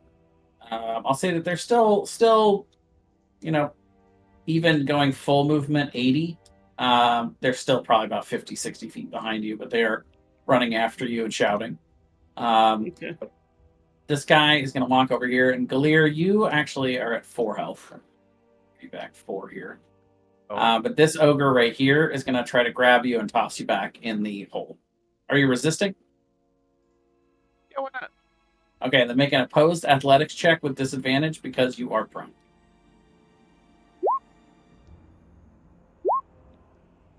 You are thrown back into the hole. Ah! He doesn't just toss you, he yeets you into that hole. Yeah. I'll let him go. Hey, kid, it's hell out there. And these three, ogres are going to try to do the same to you, Grudge. Since you took the dodge action, I will give you a choice. You can either make a straight roll athletics check, or you can make a acrobatics check with advantage. It's functionally the same thing, but I think it's far more in character for him to use athletics, so I'll do that. Okay. How many? You make 1, and I'm going to make 3. If you beat 2 out of 3, I'll say you can stay out of the hole this turn. He did it. Yeah, you did it. They're not quite able to corral you, but they're trying. And you're just fending them off. This one also both of these guys also get up from prone. In order to do that. Okay. Galir, you're back in the hole. Where it all began. Wait, did he take his fall damage? No, it's not far enough to take fall damage, but 10 feet's far enough to take fall damage. yeah, it's more like 6 or 7. Okay. Okay, well, I'll stand up. How close is the nearest ogre to the hole? Can I reach him from the hole? Since I'm tall enough to actually Probably, look out of the yeah. hole. This guy that threw you in is still right next to the hole. Okay, I'll just whack at his ankles with my maul. Okay. Ooh, actually, you know what? Just for the heck of it, because this is already going so well, I'm going to cast, where is it? Thunderous Smite first. To try and give myself an extra 2d6 damage if I hit him. And then I will attack him. Yep, 17 hits. Alright, total of 16 damage. You hit him right in the Achilles. He does not seem happy. Can I drop prone as a free action? Sure. I'll do that. Laughing at him, Altarian. taunting him. I'm gonna use my bonus action to cast Shield of Faith on Grudge, and then use Toll the Dead on the one that Galir just hit. Okay. +2 to your AC, Grudge. Oh yeah, that's the other spell I have prepared. I was gonna do that too if I didn't have to cast Healing Word. Another 2 damage for the 3rd time in a row. We're wearing them down, boys.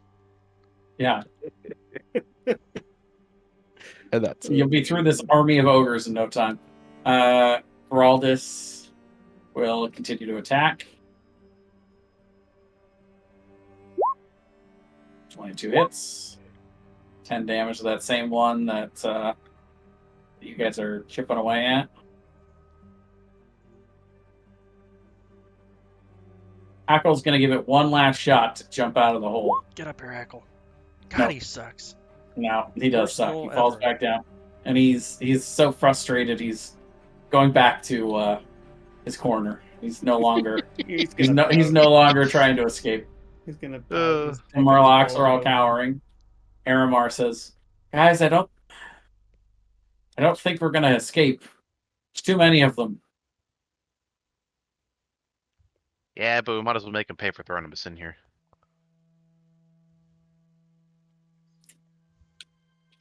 He is going to cast Cure Wounds on Galir. Oh, thank you. You get back 7 health. Oh. Just like tripled my health. Grudge.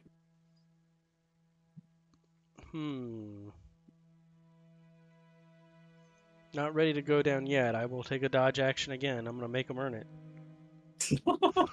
Okay, Squibs. What's the situation for ogres around me? You got 4 of them trailing you back by about 50, 60 feet. And none in front of me? Not yet. Move, dash, dodge.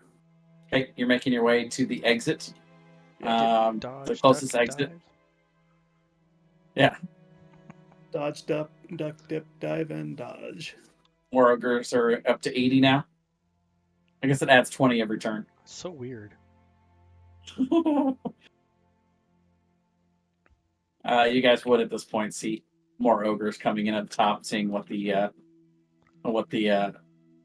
don't know. At this point, it's academic. I just want to see how many of them it's going to take to throw me down there.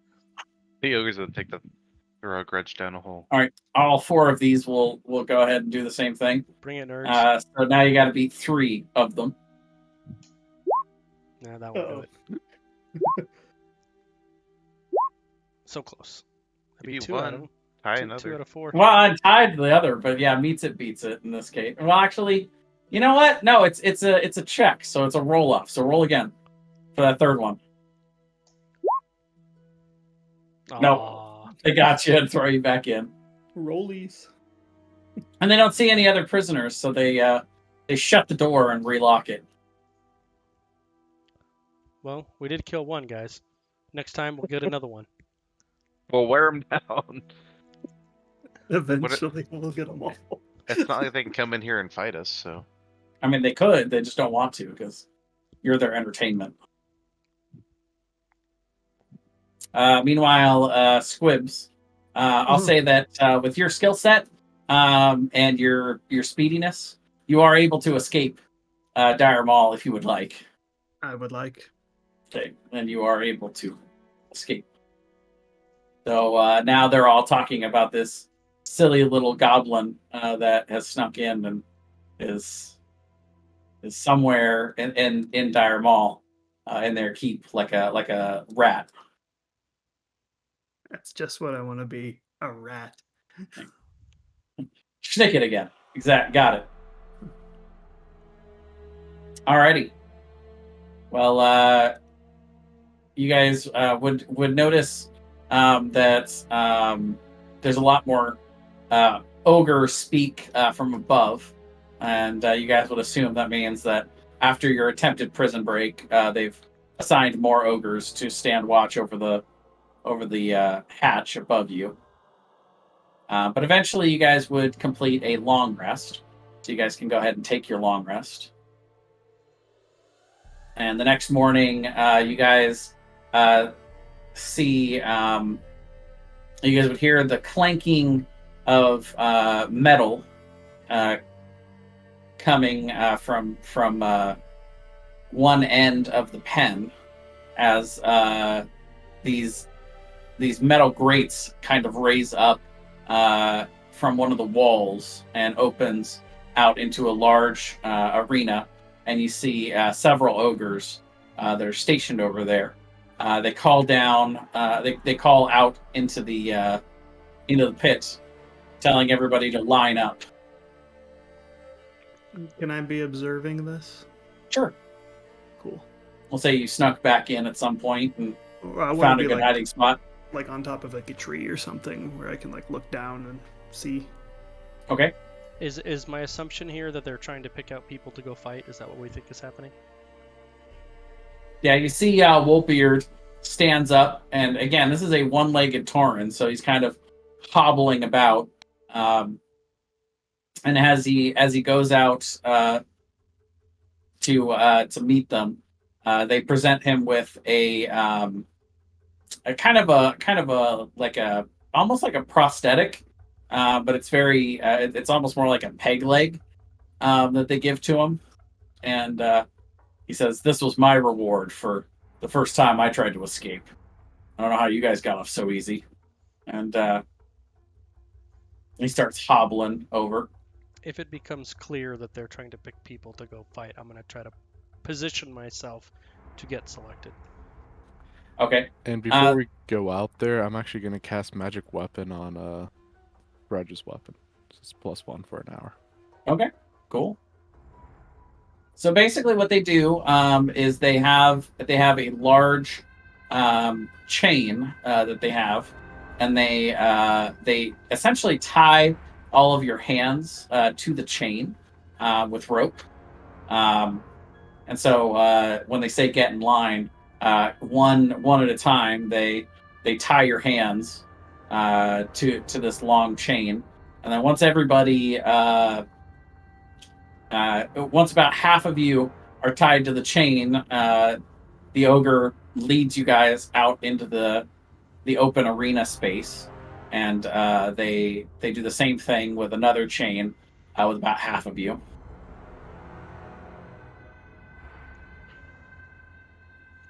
Let's see.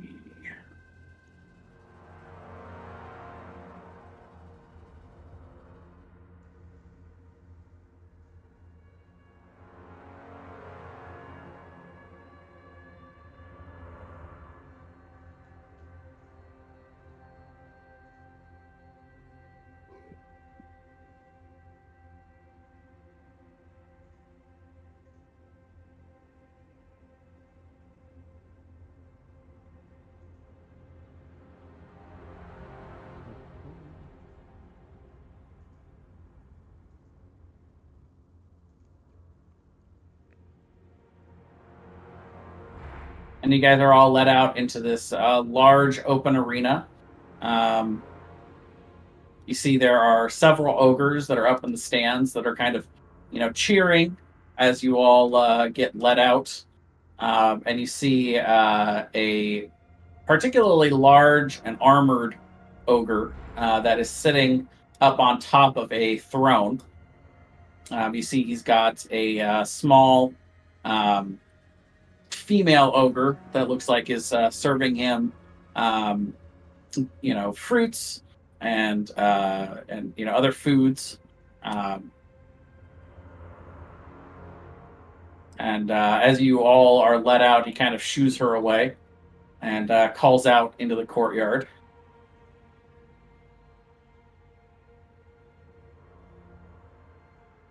It's sort of broken common. Says, "Welcome to Dire Mall Arena." And all the ogres cheer. Squibs, we'll say you're probably about another we'll say 50 feet further off the map than where you currently are.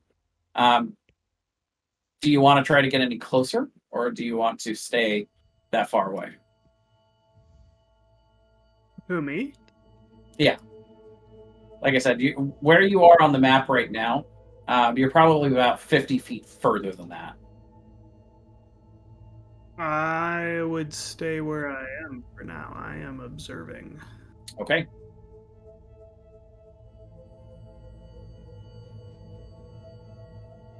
Well, I think this section is probably going to last longer than 18 minutes. And I think because we're missing Thomas tonight, that seems like it would be a decent place to stop if you guys are good with that. Sure, it makes sense to I think me. we'll pick up next time as you guys are let out into the arena. Great. And we'll say you guys can go ahead and level up on that last long rest. So you guys will be going into this level 3. Excelente. Hell yeah. All right, say bye, future us. Bye, future us. Bye.